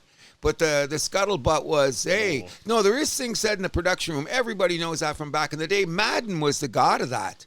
You know what? He'd be on the air and Madden would skip it over because he'd know a truth, but that's why he was so respected. They could say anything they want him in the production meeting. You know what I mean? That's the insider. That's the trust you get, right? So, and Romo is Romo. Yeah, you're not his biggest fan, are you? Second biggest fan. You know what I mean? Vikings wide receiver Jordan Addison suspended 3 games for that DUI case from last year. Dumbass.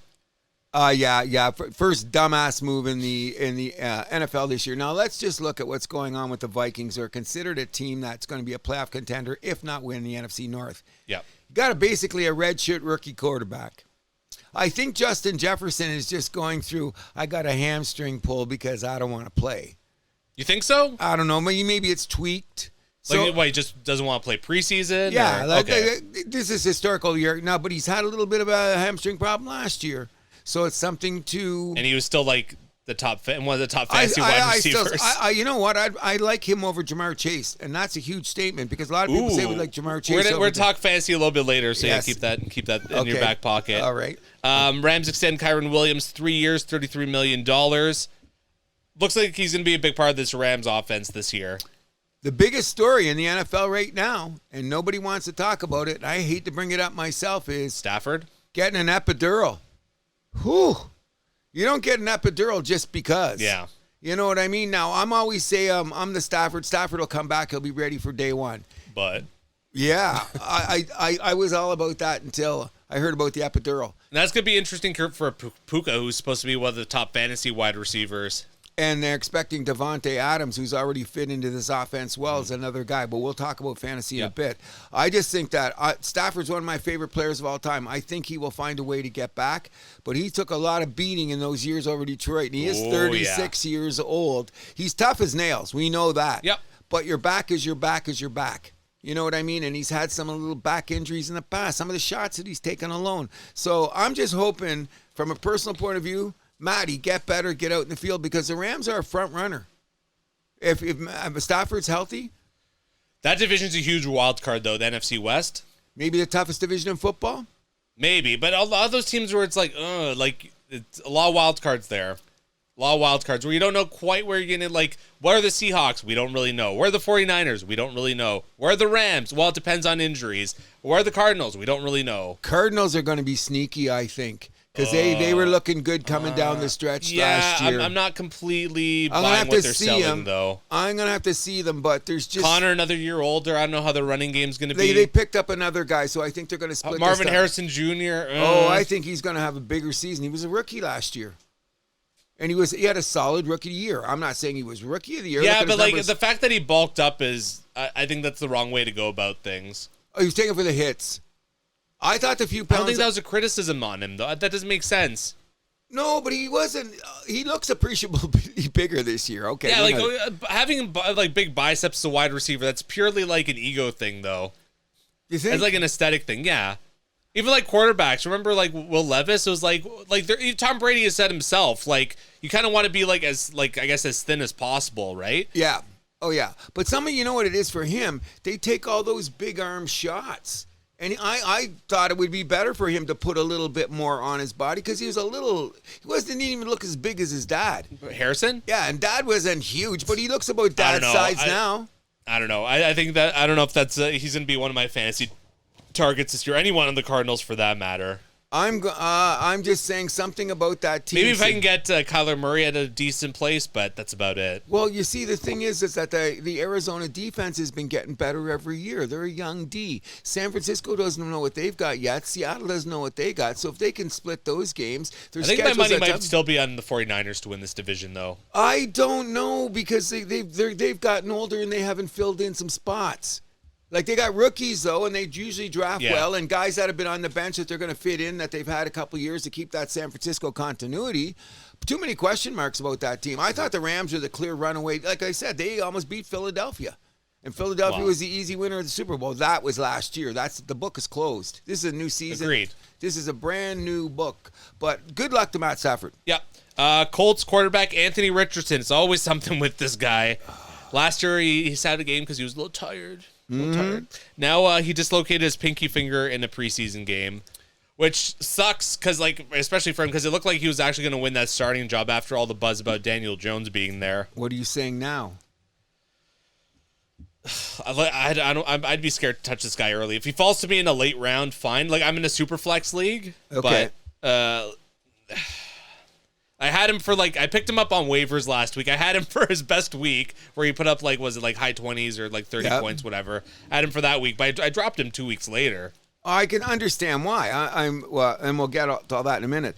I'm just saying that from what I understand and listening to Mr. McAfee, who's from Indianapolis, they're doing everything in their power to give Anthony Richardson the key to the car. But the thing, there's only so much you can do, though. At the end of the day, it's up to him. But he'll be playing again. They say in a week with the finger. He's on, he'll be back playing because it's a pink. It's still an injury to your throwing hand. Exactly. That's what I was going to get at. But why do you think they took the Daniel Jones for $15 million? Oh, for sure. Yeah, it's an insurance option. And the big thing is that people seem to forget Indianapolis drafted O-line. Oh, sure. You know what I mean? And they got a couple. They got Pierce. They got Jonathan Taylor. But at the end of the day, if it's the guy it's like Formula One, you could have the best car, but if the guy behind the wheel doesn't have it. There you go. I'm not betting on the Indianapolis. I think Houston's going to win that division again, personally. Do we give Houston enough respect? What's that? Do we give Houston enough respect? I think we will this year. It's just that they were so glamorous 2 years ago, and all the injuries and the holes on the defense caught up with them, and they just snuck into the playoffs. But they won a playoff game again. They had Kansas City on the ropes in the division round. Thank you very much. So I'm thinking that there's going to be a progression for Houston personally. Look at their defense, and they did get a good draft choice for. And they're in a garbage division. They should run away with the South. I don't. Because people are expecting things of Jacksonville. I'm not quite there yet. This is the Trevor Lawrence make or break year, though. I'm there. Okay, so it's Trevor Lawrence. If they got Trevor Lawrence, who else they got to deal with there? Indianapolis, Tennessee. We don't have no idea what's going on there. I'm Cam Ward. Well, he's going to be a rookie, but I'm saying unless this guy's Mr. Wonderful, I can't see Houston not winning the division. Yeah, like when we do our preseason look around. The other thing I want to talk about... back to one thing about Richardson, though. So I found a meme online that was pretty funny. So it's Jonah Hill talking to Brad Pitt in Moneyball. Billy, this is Anthony Richardson. He has all the physical attributes of an absolutely elite quarterback. He can throw the ball a mile. He's a great runner. His only defect is that he has no idea how to play the position. Oh, yeah. That's pretty good. You know what I mean? But you know what? When you look at Anthony Richardson, how many starts did he have in college? Oh, under 10. Yeah. Right? So, and he's what, 22? A lot of guys have said, I've heard a lot of guys say that he's going to crash out in Indy. Someone's going to take him, sit him on the bench, bring him back. He's going to be like a Geno Smith kind of guy? Yeah, and they say he'll probably have... Or Baker Mayfield. That's what they're saying. That probably, and he's got more skills than those guys physically. It's just that he hasn't learned the game. But his biggest thing is this. His work ethic has changed, but they cannot... He cannot no longer have his work... He's already having his durability questioned. Right. But they say his work ethic has changed dramatically, which is paramount. You know, like I said, he's the guy driving the car. Yeah. You know what I mean?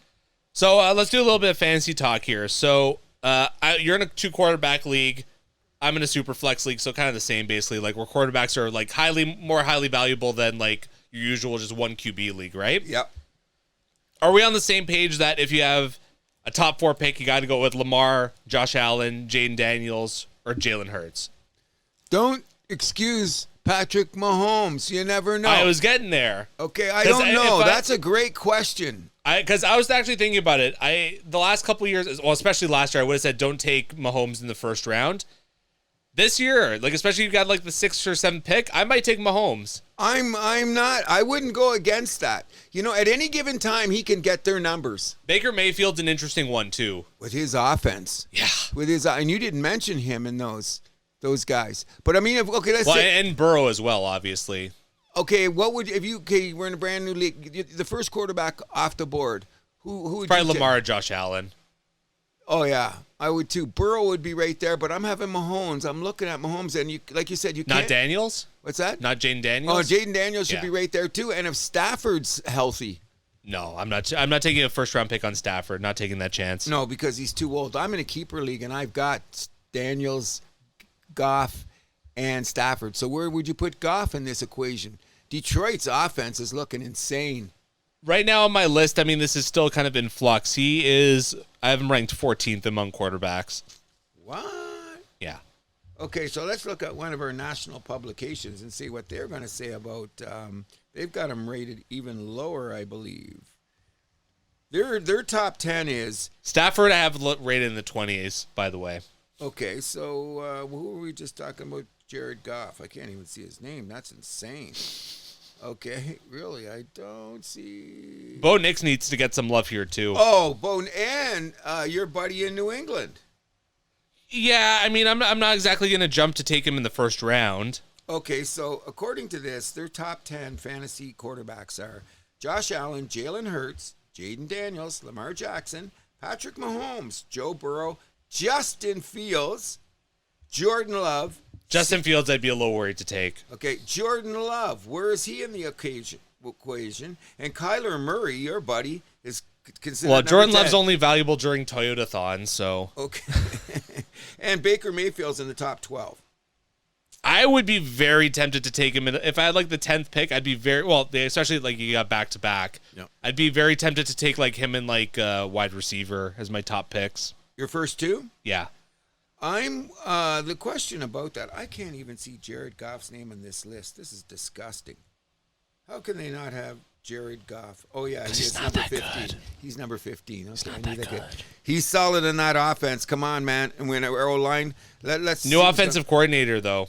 8 new coaches. Ugh. Okay, so we understand There you that. go. The continuity, we still got MCDC. That's Agreed. the bottom line. So, like you're saying, your first quarterback you take off the board would be Josh Allen? Allen or Lamar? I haven't made up my mind yet. One of the two. Oh, yeah, well, they're naturally being kept. I think the rises are going to be Bo Nix and Drake May. I think they'll be top 10 numbers in fantasy by the end of the year. That's my prediction. My only thing is, what's the guy in Atlanta? Michael Penix. He's a wild card with that offense. Yeah. You know what I mean? So. Oh, agreed. So there's a lot to be picked. Do you think that the running back situation is all the way back? I mean, I'm in a PPR league, so I'm going to try and jump on some wide receivers first. Mm-hmm. But then, like, I think my strategy is going to be kind of like rounds 5, 6, 7, kind of like jump on some running backs. Okay, so because at the end of the day, those guys are still kind of the backbone of your team. Who's that? Running backs. Of course they are. So I think some of the rankings are a little bit funny for me. Like everywhere I look, is Bijan Robinson is considered the number 1 running back in fantasy this year. Great numbers in Atlanta. You know what I mean? Great Atlanta's an numbers interesting one. They could be a team like Cincinnati was last year, where they're in a lot of shootouts. Yeah, but their defense has gotten better. I'm still not completely on the Atlanta train, so maybe they could be a good fantasy team. Barkley's going to be an interesting one because like he'll never have that season again. But he'll have great numbers. And not only that. But the guys who had that season, the season after, they tend to like play under 10 games. Don't say that about Saquon. I'm just saying. Okay, but okay. So, anyways, Gibbs is a guy I'm very interested in, though. Who's that? Gibbs. Jamar? Gibbs, HN, and like Henry is always disrespected. I feel like he's eventually got to have a bit of a fallback after all those. Oh, carries. but that team is just so made for the run. Okay, so what are you going to say, that he's going to get at least another 1,200? Easy. Okay, so here's the thing I'm going to say right now. And he's going to probably get like 12 rushing touchdowns in his sleep. Point well taken. The real wild card to me, and I'm going to make a bold statement right here, right now. Everybody's jumping on the Austin Genty bandwagon. Huge. Nah, I'm not there. I'm not even touching it because I'm going to predict that, what's his name? Omari Hampton is going to be I'm in a draft and I'm taking number 2 pick, so I might as well let everyone in the draft know. So You're taking Hampton? I'm taking Hampton, and I have him ranked higher than Genty. I do too, definitely, just because his size and power in the O line. Now they say he's going to have to share carries with is it Eckler? Yes, he's going to have to share some carries. So what? Genty's going to have to share some carries too, isn't he? Yeah, well, that's the running back game, especially now. And the bottom line is, and I hate to say it, I'm going to go back to the size of the running back. That always makes me question, hey, what do we got here? You know what I mean? Yeah. Wear and tear beating. And he had, 3 million carries in college? And where did he play? Boise State. What was their schedule? How many huge games did they play against what kind of teams? Not many. Where did Hampton play? He played in the ACC, where the competition was a little bit better, and he was dominant. And by the way, speaking of North Carolina, they're completely sold out, college-wise. I believe it. Completely sold out. So you're if you got a chance when it comes down to it, you're going to take a wide receiver over a running back. Early, yeah, because I'm in a PPR league. Okay. Yeah. I would say that Like I want to get like either a Chase, a Jefferson, a Lamb, or like a St. Brown. Oh yeah, I would go for them. Probably a Nakua too. Oh, he's got to be there. All depends on the health of Stafford. That's going to be we'll know by who's the Rams' backup? Garofalo. Okay, I could live with that. I think it's I could live with that. So we'll have to wait and see. I'm going on wide receivers too. Where are you with tight ends? I got Laporta. I may keep and everyone says you don't keep a tight end. But I don't know if he's going to have that strong of a season though. So what other tight end would I want? Bowers is my number one. Well, everyone's Bowers, McBride, and Kittle. I would kill for any of those three. I don't know where I stand with Kelsey yet. No, because they're getting older, and I think that they're rated a little bit higher. I think the Chiefs are going to be a little bit more fun offensively this year. But I agree. But I think it's going to be more the running out. game and and then Mahomes throwing to his wideouts. Well, depending on the way I'm looking at it, you still got to look at T.J. Hawkinson because I do believe that. Agreed. That what's his name with J.J. McCarthy, he's going to need a safety valve. And I think Hawkinson ought to be a safety valve. I think Mark Andrews is going to bounce back this year too. Really? Yeah. I hope so. Because don't forget of all the injury problems he had coming into last year, where they didn't even throw to him the first 10 games, but then all of a sudden down the stretch he was very hot. I know the way how things ended for them kind of left a sour taste in people's mouths. Exactly. Okay, but what credibility you're giving John Smith, the tight end on Miami? He came down the stretch the last 8 games. He was to his guy. Yeah. So he could be a sneaky good guy because Miami's still going to score points with that offense. With coach there, true, they're going to be open. So, I'm going to do this, and I shouldn't be saying this because all my draft people are listening. I'm looking at the highest. Mine too. So, but I'm looking at it this way. I'm looking at the highest offenses in the league. I'm going to start with that. And I'm going to try to poach from that. Now, Sometimes it works for you, sometimes it doesn't. That's why they call it fantasy. But I'm going to lean towards. So what are the highest scoring teams we expect in the league this year? We expect Detroit. We expect Philadelphia. We expect Cincinnati. We expect Atlanta. We expect Tampa Bay. We expect the Rams. Those are probably the top of the line teams that people are thinking are going to score the most. You know what I mean? So I'll be kind of drafting that way. How would you put it? Strategically speaking. When we're talking about tight ends, though, and we should be talking about what they should change their name to as days in their lives, Jake Ferguson hasn't been 100%, and he's supposed to be one of Dak Prescott's guys that he's going to escape with this year, even though he's got the 2 big guys on the outside. You know what I mean? And don't you think that the Dallas Cowboys have just become I know it's the Jerry Jones circus and stuff, but it's a day in the life. Yeah. You know what I mean? Every day. Micah Parsons is going to sign with Dallas. You know what I mean? Yeah. And he's going to get mad money. So why do we go through this circus? I don't understand. I don't understand it either. But he's got to play because he's under contract. The same situation that, what's his name is under in, I'm forgetting. The guy in Washington, McLaren. Mm-hmm. When they're in camp in Hendrickson and over there. Now, they've got their issues, too, and it's a bit of a soap opera, but it's not the frickin' shenanigans that we see every day. We got to have a Dallas press conference every day. Jerry's just a ridiculous person. Yeah, no, he's getting old and mind you, he's a big part of why the NFL is what it is today, but... Yeah, but that was 21 years ago to get the development of it. What I don't understand my point is you can see why he's still doing this because they're like, oh, this is what got me here. Yeah, right? So. Doesn't want to change. The thing that I'll remind you of somebody? Who? Okay, whatever. Ernie and Bert. Yeah, okay, that's my boy. You see him right there. My thing is that, you know what? I got the PVR running. I pick up shows. I don't always watch them, but I'll fast forward to see what I'm going. As soon as I see anything that says Dallas Cowboys, I fast forward. I don't even bother anymore. What, are the only team in the NFL? When did they win the Super Bowl? When they make the playoffs? When did they do this? And every day they got to force feed us Dallas Cowboys. You know what I hope? First night of the season, Thursday night football. Yeah, them and the Eagles. And the Eagles beat them by 20. Not out of the realm of possibility. Eagles got their issues. They lost 6 or 7 starters, eh? I know. So I'm not expecting them to go back to back.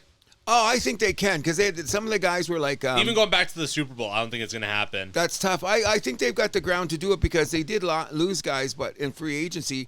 But the guys and when I talked about the Saquon thing, that's okay if he rushes for 14. 15, no, but like he might have. But like guys who did that, they tend to not even be healthy the next season. Chris Johnson, Jamal. What was it? Jamal whatever from Baltimore. There's a few of them. There's a track record for this, definitely. That season and the next season afterwards, it wasn't quite the same. Yeah. But I'm still expecting... big fallback, not just a little fallback. If he has 1,400 yards rushing and 12, 15 touchdowns, is that a bad season and they win the division? It's a big if, though. It's a big if. I'm expecting him to be there, but I expect his numbers to go down. Hot take, I think Washington's going to win that division. If their defense holds up. Yeah. If their defense holds up, I believe it could do it. But... where are the New York Giants? Nowhere? Another team that's developing a good young defense. It's going to be a question, is Russell Wilson, can he get a little bit of the old Russell Wilson magic? Yeah, I'm not expecting him to do anything. I'm not expecting him and Malik Neighbors to be a great connection either.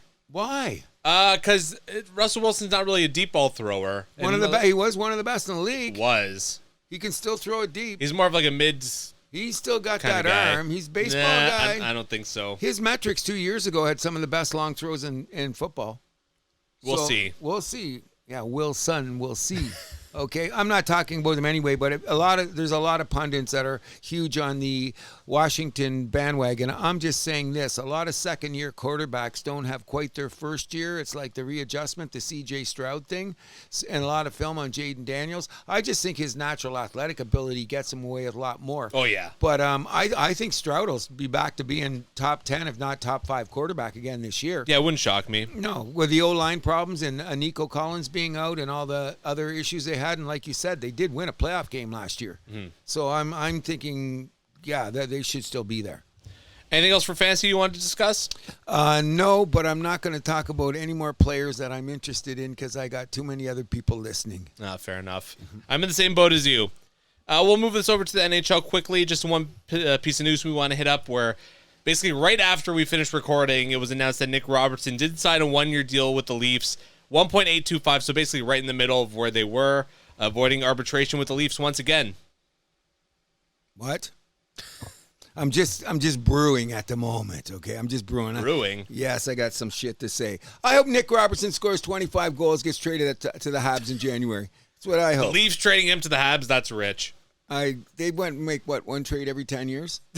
That seems like it. Yeah, but every 10 years. What was the last trade they made? It was a couple years ago, wasn't it? No, it was when you guys were in the playoffs, we gave you guys, what was our defenseman? No, for Plekanec. I think. Yeah, but the Leafs and Habs did make a trade a couple years ago, I feel like. The last significant one I thought was Plekanec. Plekanec, yeah, and then there was Grabowski before that. Oh, yeah, but that Thank you for that one. Yeah, okay. And I love Grabowski. Yeah, for a while. Solid 20-goal guy. I don't think that there has been any real trades between the teams. I think Plekanec's the most significant one. We'll look it up later. I feel like it was a minor trade, but something did happen. Very minor. Yeah. Very, very minor. Either way, Happy Robertson's back. Yep, me too. You know I like him a lot. Yeah, I like him too, but he's just a little frustrating. He'll be frustratingly good at 25 goals. Okay. I don't think so. So before we go on, because there's not a lot of hockey to talk about, but I did allude to you before the show. An interesting thing happened last night when I was out to see Pretzel Logic, the Steely Dan tribute, who are coming to Timothy's at the end of the month. Go see them. They're just a great band. Great night of music. Can't go wrong. Shumri Radica. You guys know most of the songs. But that's not the point. Happened to be walking by a couple characters, and they were talking about Hockey Canada. So I stopped. Say, that's interesting. Only place to talk about this in Etobicoke in August. We'll be talking about Hockey Canada. Which brings me to a very interesting conversation, things that come up. But what I want to get back to is my accomplice that I'm looking at right now across the table has put up his team for Team Canada already.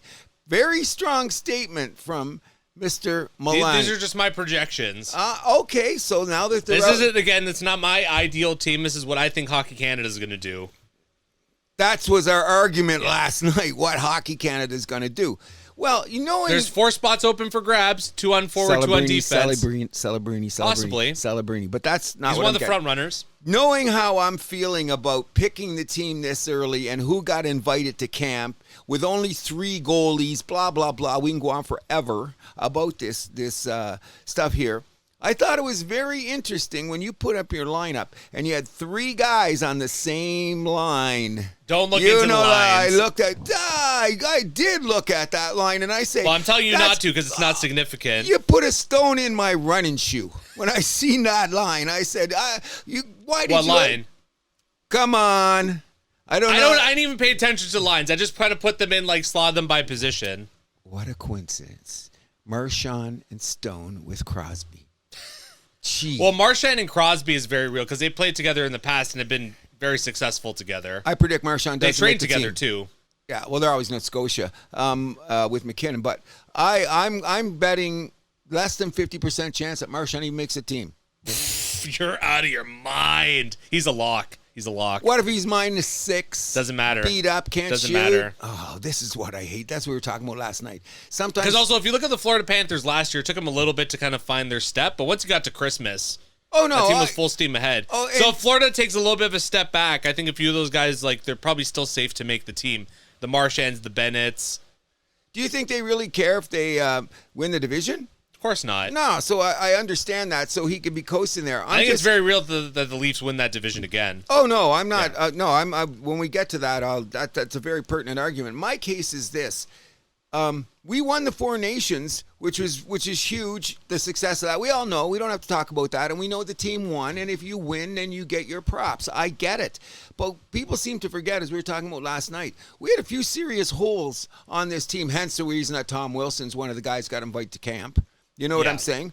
But one of the guys I had on my projected roster. Yes, and I seen that. I was agreeing with that. My take on the matter is this. I don't want to lose our speed to take away I don't think we are. I hope not, because I don't want to lose our speed for a little bit more tenaciousness, even though I do want that ounce of tenaciousness with the team. So with that being said, I think that we could open up the ice more. We're going to see, like I said, we'll wait till American Thanksgiving before I'm going to say anything.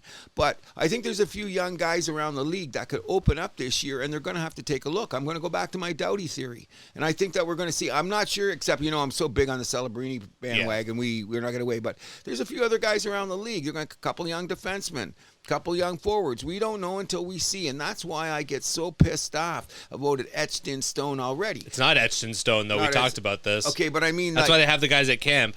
Everybody, your list right now, if you put it up on any show that I'm talking about, I'm saying that 95% of everything that you've put up there that people are acquiescing to due to the 4 Nations. I'm saying let's not forget the spots that we could have beefed up with a different type of player and open the doors that are maybe exposing themselves to becoming better players. You know what I mean? I want the best 24 guys or whatever it is, 24-man roster. I don't. I want the right 24 guys.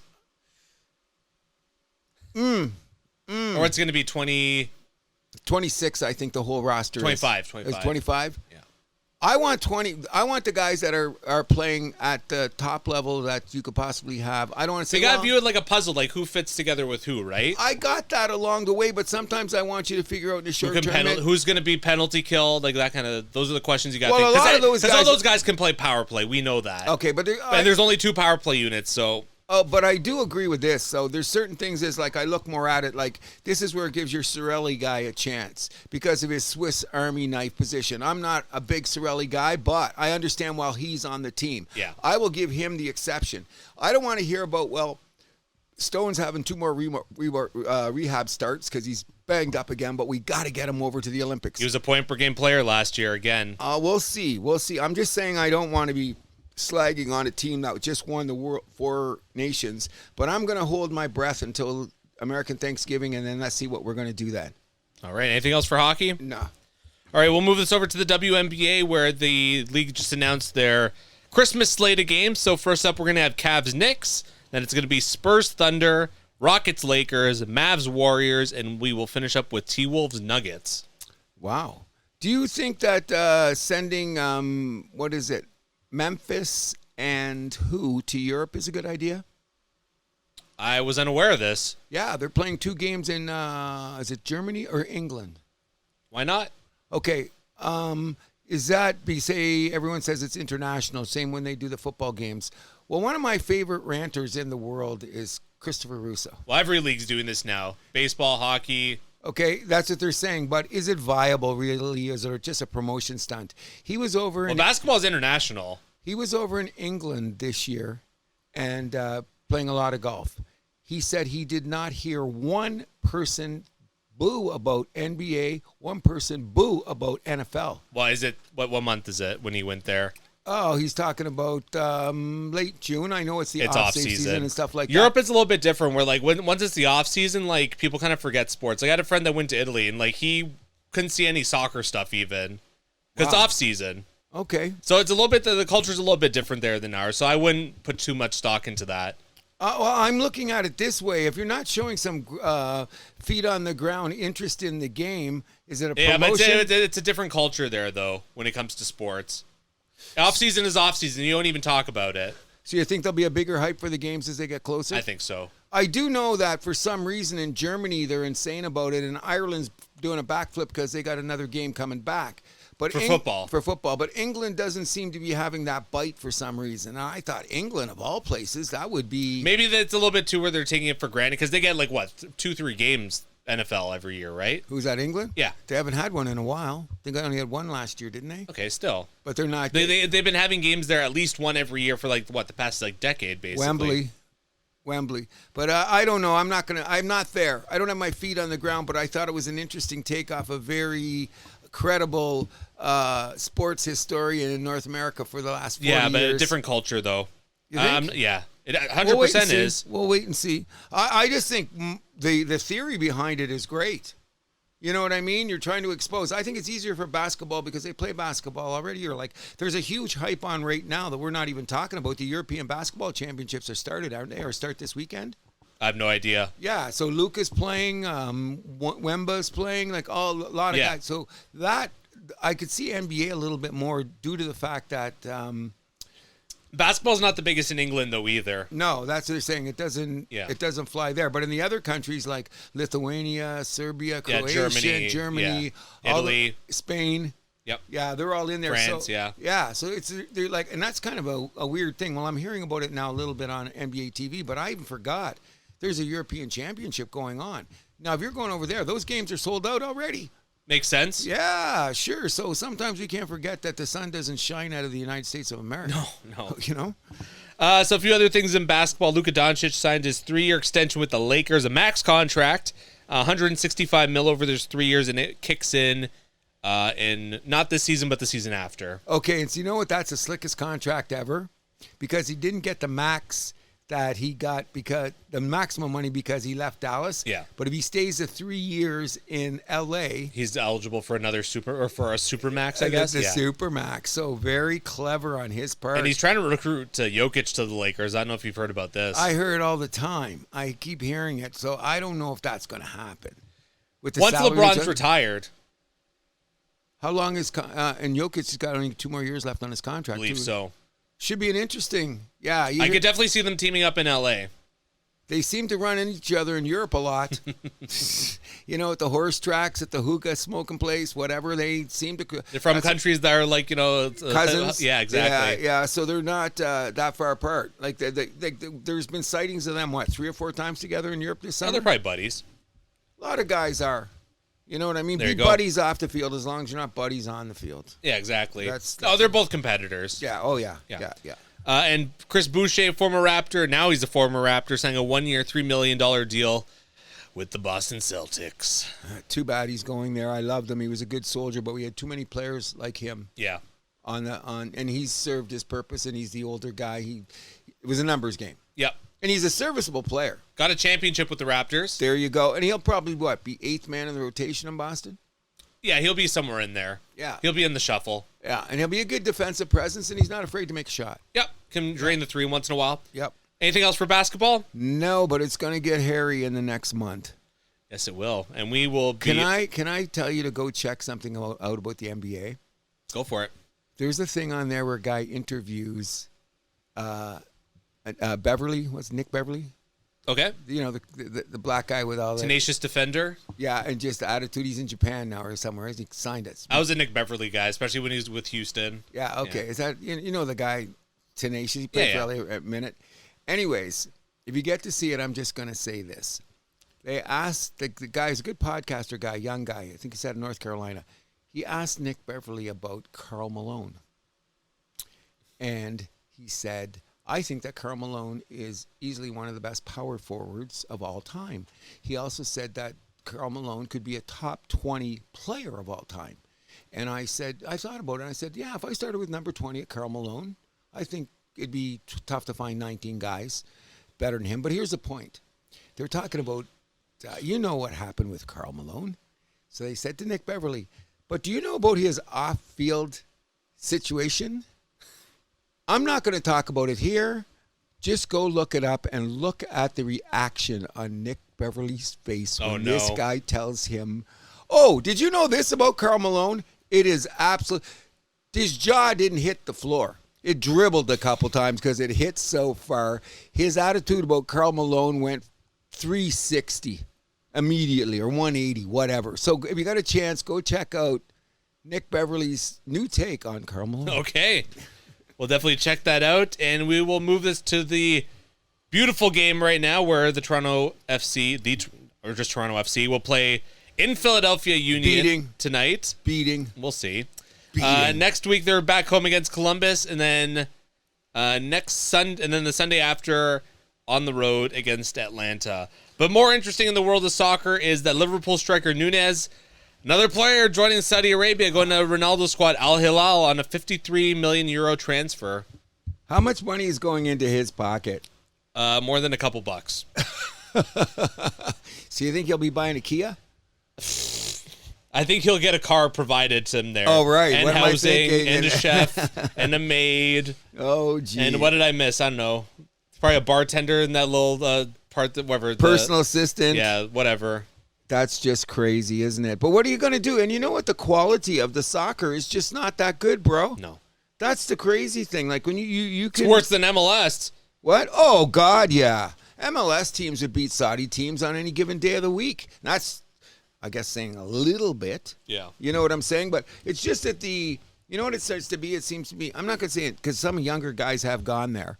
But it seems to me it's like, that's feather the nest time. Sure. You know what I mean? I thought the bigger signer was that Mueller guy going to Vancouver, though.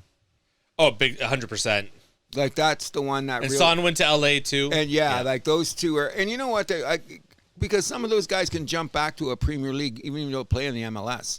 Mueller's he's younger than I thought. Yeah. You know what I mean? He got a good bag load to play there. Well, mid-30s, but... Is he mid-30s? I thought he was like 34. That's mid-30s. Okay, oh, yeah. Come to think of it, but yeah. In any event, I hope more guys come to MLS than they do to Saudi Arabia. That's all I'm asking for. We don't have the money, but increase the quality of our competition. We have money, just not as much. But the MLS, it's still raising its profile. Huge. It's in the last 5 years alone, it's gone up. I think it really started taking off when Beckham came around. Oh, yeah. That's when it gave the league a kick because everyone looked up, and you know what I mean? Well, the league grew from like 12 to like 30 in like less than 20 years, basically. Yeah, I think it's 15 years. Someone's saying within 15 years. And all the teams are, people forget this, all the franchises in MLS are solid, by the way. Like nobody. They all make money. Yeah, they're all making money. They're not, you know what I mean? They're making more money than WNBA. Maybe not at this moment because we know that situation, but. Well, it's also like soccer. You have a lot more opportunity for revenue just because of how many people you can shove into the stadium, right? Yeah, stuff like that. And it's about the same amount of games, too. Yeah, no, MLS, I hope it rises. What I hope more importantly is we can get the freaking TFC back on the map. There's always next year, but by the time we get back on the air next week, Premier League, La Liga, Ligue 1, Bundesliga, and Serie A will all have started.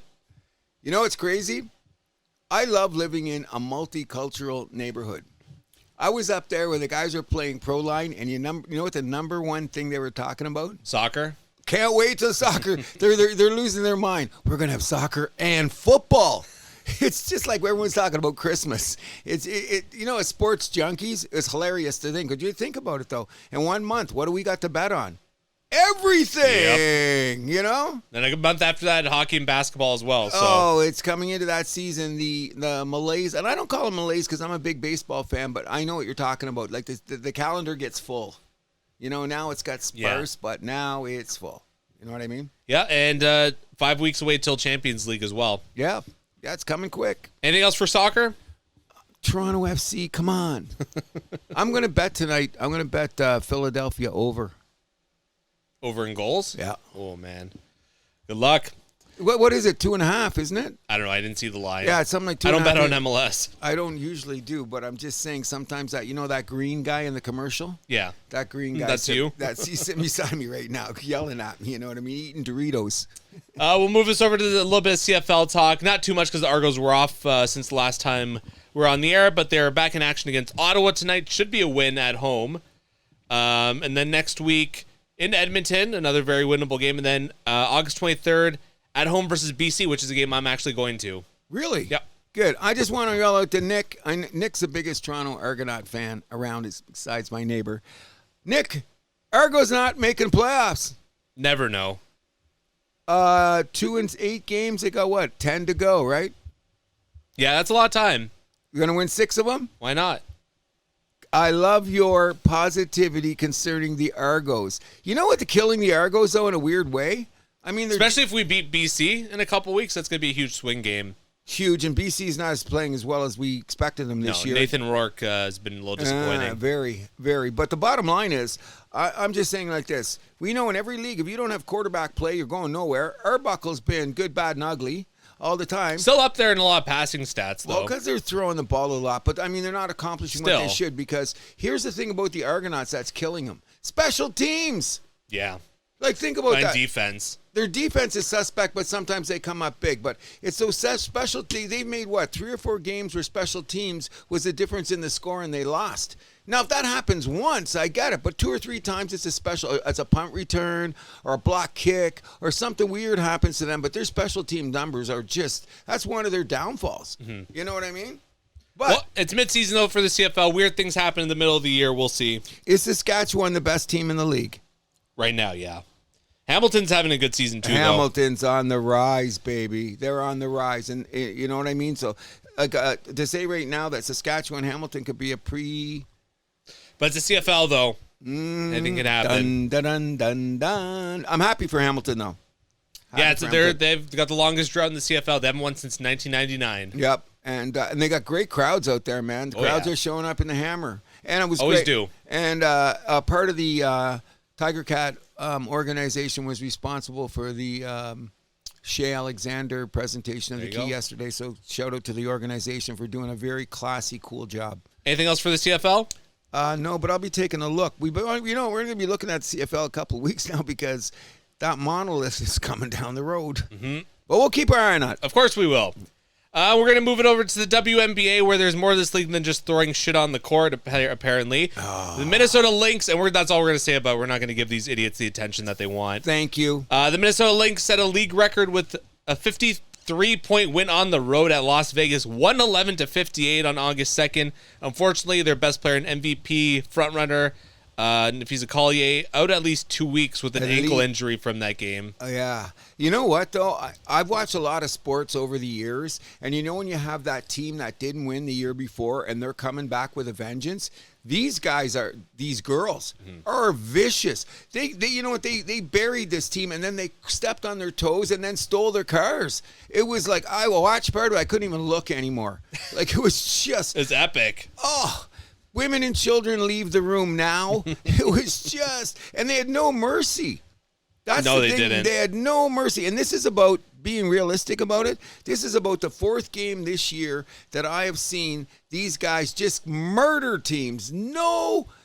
Take no quarter, take no prisoners. Well, they're winning it. Minnesota's been insane. Their win differential this year, or their point differential, plus 11.3. That's insane. Right there, yes. That's insane. You know what I mean? Nobody was even close. No. Nobody's even close. 16-1 at home, 26-5 total record. Like, they're poised to win the championship this year. The only thing that's going to get in their way is really themselves. I give a point here, but here's something interesting that happened. Asia Wilson may be the best player in the league this year. Again, I mean, the other girl is Collier. Don't forget Angel Reese on the defensive end. She's one of the best players in the league. Let's give her leading the league in rebounds too. Yeah, she's a defensive force. But Vegas has had a horrible year, but suddenly they're 17-14. And they had a lot but of Collier, problems. come on, she's gonna win MVP. She's leading the league in points. She's fourth in steals. Oh, I know. She's. But look at She's fourth in blocks, which is she's not far behind Asia Wilson in that category. Okay, but Asia Wilson's right there and everything else too. All the metrics. If I had to go down to I would have to give it to her because her team is higher in the standings right there. But when I see Asia Wilson, my eyes go right to that girl. You see her on the court every time. Oh, she she's plays. no slouch. She's super good player. You know what I mean? That's going to Absolutely. see. I think that in my opinion, I think Vegas is coming into form. Like if they continue to play this way for the rest of the year, because their first 10 games are a mess. But if they continue to play the way that they've been playing right now, ooh. Yeah, I mean, they were a good team last year, and like when they had their start, they were being called one of the most disappointing teams in the league. They've turned it around. they got to fix that road record, though. Oh, yeah. And I mean, you you just got smacked by Minnesota. That's not usually a good sign. What's that? They just got smacked by Minnesota last week. Because Minnesota said, we hear Still, you. We hear you coming. That's So what? That's not usually a good sign. No, well, it's Minnesota. It's not usually a good sign when you get blown out like that. I seen the second. That was another one of those games where Minnesota just said, "Oh, you think you guys are back here, eh? Let's show you how far you are back." Smack. That usually says something about both teams there. Yeah, That's my point. Asia Wilson had a great game, though. She was playing around. Oh, sure. But it was way But they're not the ahead. same championship team from when they were 2 years ago. They've lost a bunch of players. Yeah, and their cohesiveness is there. They got a couple rookies we're going to see, but the and watch some games. The games have been good, people. There's some good competition, even though Minnesota's running away with it. But an interesting thing came up this week about the ongoing Caitlin Clark and her significance in the WNBA. And this got a little bit silly when I thought about it, but right in before Fox News and I forget which other newspaper it was, Sports Illustrated, all put forth a proposition that maybe there should be a investigation into whether or not the treatment of Caitlin Clark is fair. Coincidentally, the very next day, the Washington Post put all the numbers out for when Caitlin's there and for when they're not there. Okay, interesting numbers. Okay, I don't have to go there. Just read between the lines. However, the race baiter himself came out and said that someone tried to attach... Who's the race baiter? Stephen A. Smith. There you go. Okay, the race baiter. Not everyone knows. Okay, then it's good. We're educating. And I hope he doesn't run for president. Come on. Anyways. That's a joke. No kidding. Anyways, his name got attached to it. And he actually, and I'm not the biggest Stephen A. Smith fan, you guys know, but he put forth an interesting point. He said, first of all, this is on the girls. Like, you know what I mean? It's the old thing, tide raises all boats. What are you guys doing with your shirts on?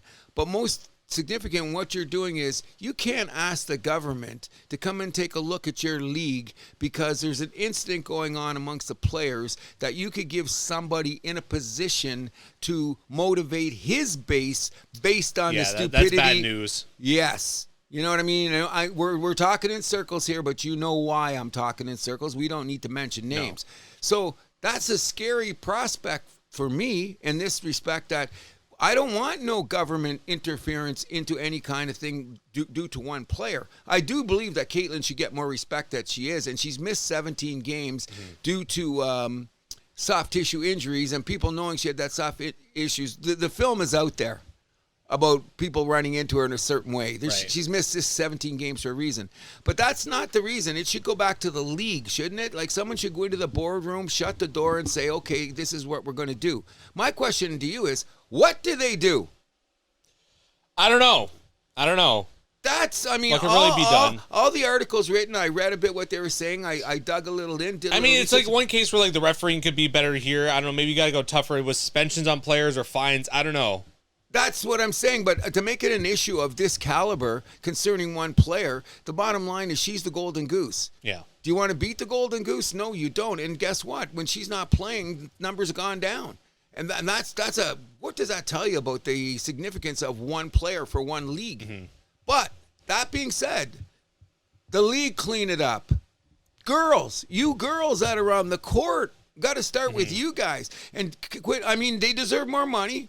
We all talked about them giving their $100,000 a year, whatever the case may be.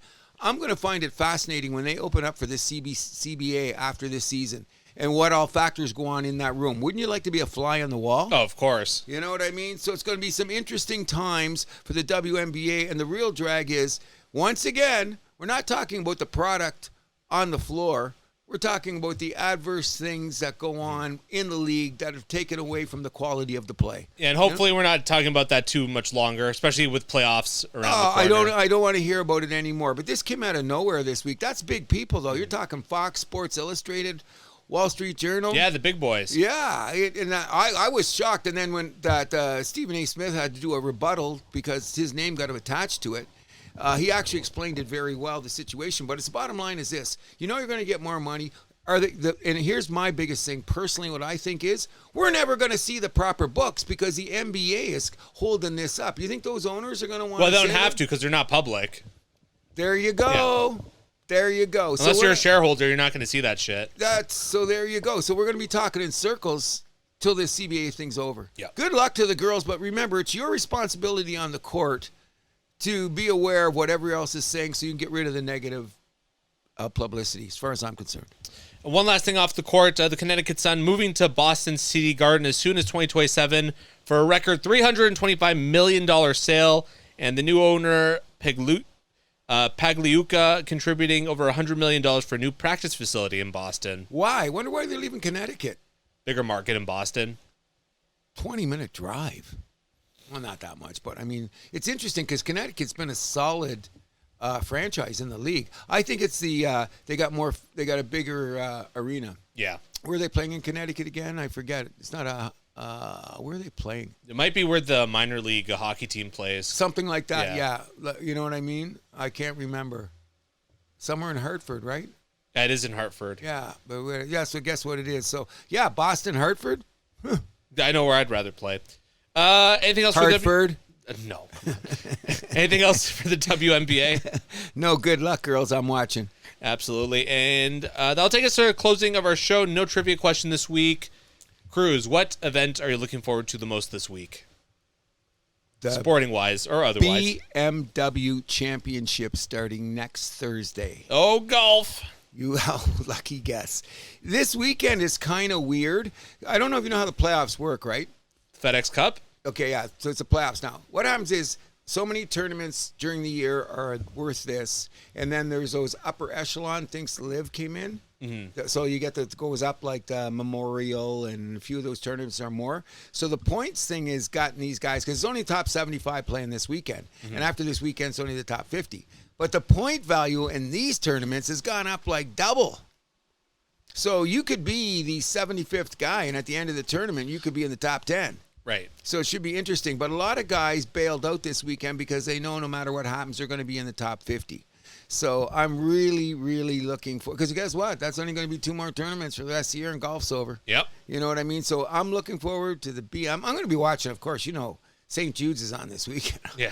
I'm going to be watching that. But my biggest thing is I'm going to be watching that and keeping a curious eye on the matchups in baseball. The ones we've talked about here, I'm going to be surfing around to see what's doing, hoping the Red Sox lose more. For me, it's got to be Blue Jays Dodgers, especially tomorrow, Lauer versus Yamamoto. I'm going to have my eye on that one. Oh, I'm going to be definitely, the game's on what, today, 4 o'clock? They play at 9 tonight. Oh, it is 9. Yeah. Tomorrow's 4, because they play that 1 o'clock game in L.A., whatever the case may be. Sounds good to me. Anything else? Not many teams do Saturday afternoon games anymore. Usually it's after 3. Yeah. Yeah. If you do it afternoon, yeah. Yeah, it's usually around 3 because they've come to the realization that people are out late on Friday, getting up and being good on Saturday. It doesn't always work that way. However, I'm impressed with myself. And Rob, if you're listening, I felt good for the game today. We were out there. I didn't get home late, had a few beers, saw a good band. And I even told you before, I said, but you know what? I'm not one to get wailed anymore. Just not that kind of guy. You know what I mean? Yeah, and just a reminder, no show next week. I will be away, but we'll be back right the week after. Just bit my tongue. Glad you taught me about it. Have a great time, by the way. Thank you. Alrighty? Have a great time. Anything else you want to talk about? That's just about it. My name is Andrew Milani. Hi, my name is Cruz. And what do? We keep the vibe alive. Do you have a question? We'll answer it on the air. Send it to thehousethathappens@gmail.com. You can find us on Podbean, Spotify, YouTube, Amazon Music, iHeart Radio, Player FM, Podchaser, Boomplay, and SoundCloud. You can follow us on Facebook, Instagram, and TikTok at The House That Happens, and on X at House Happens.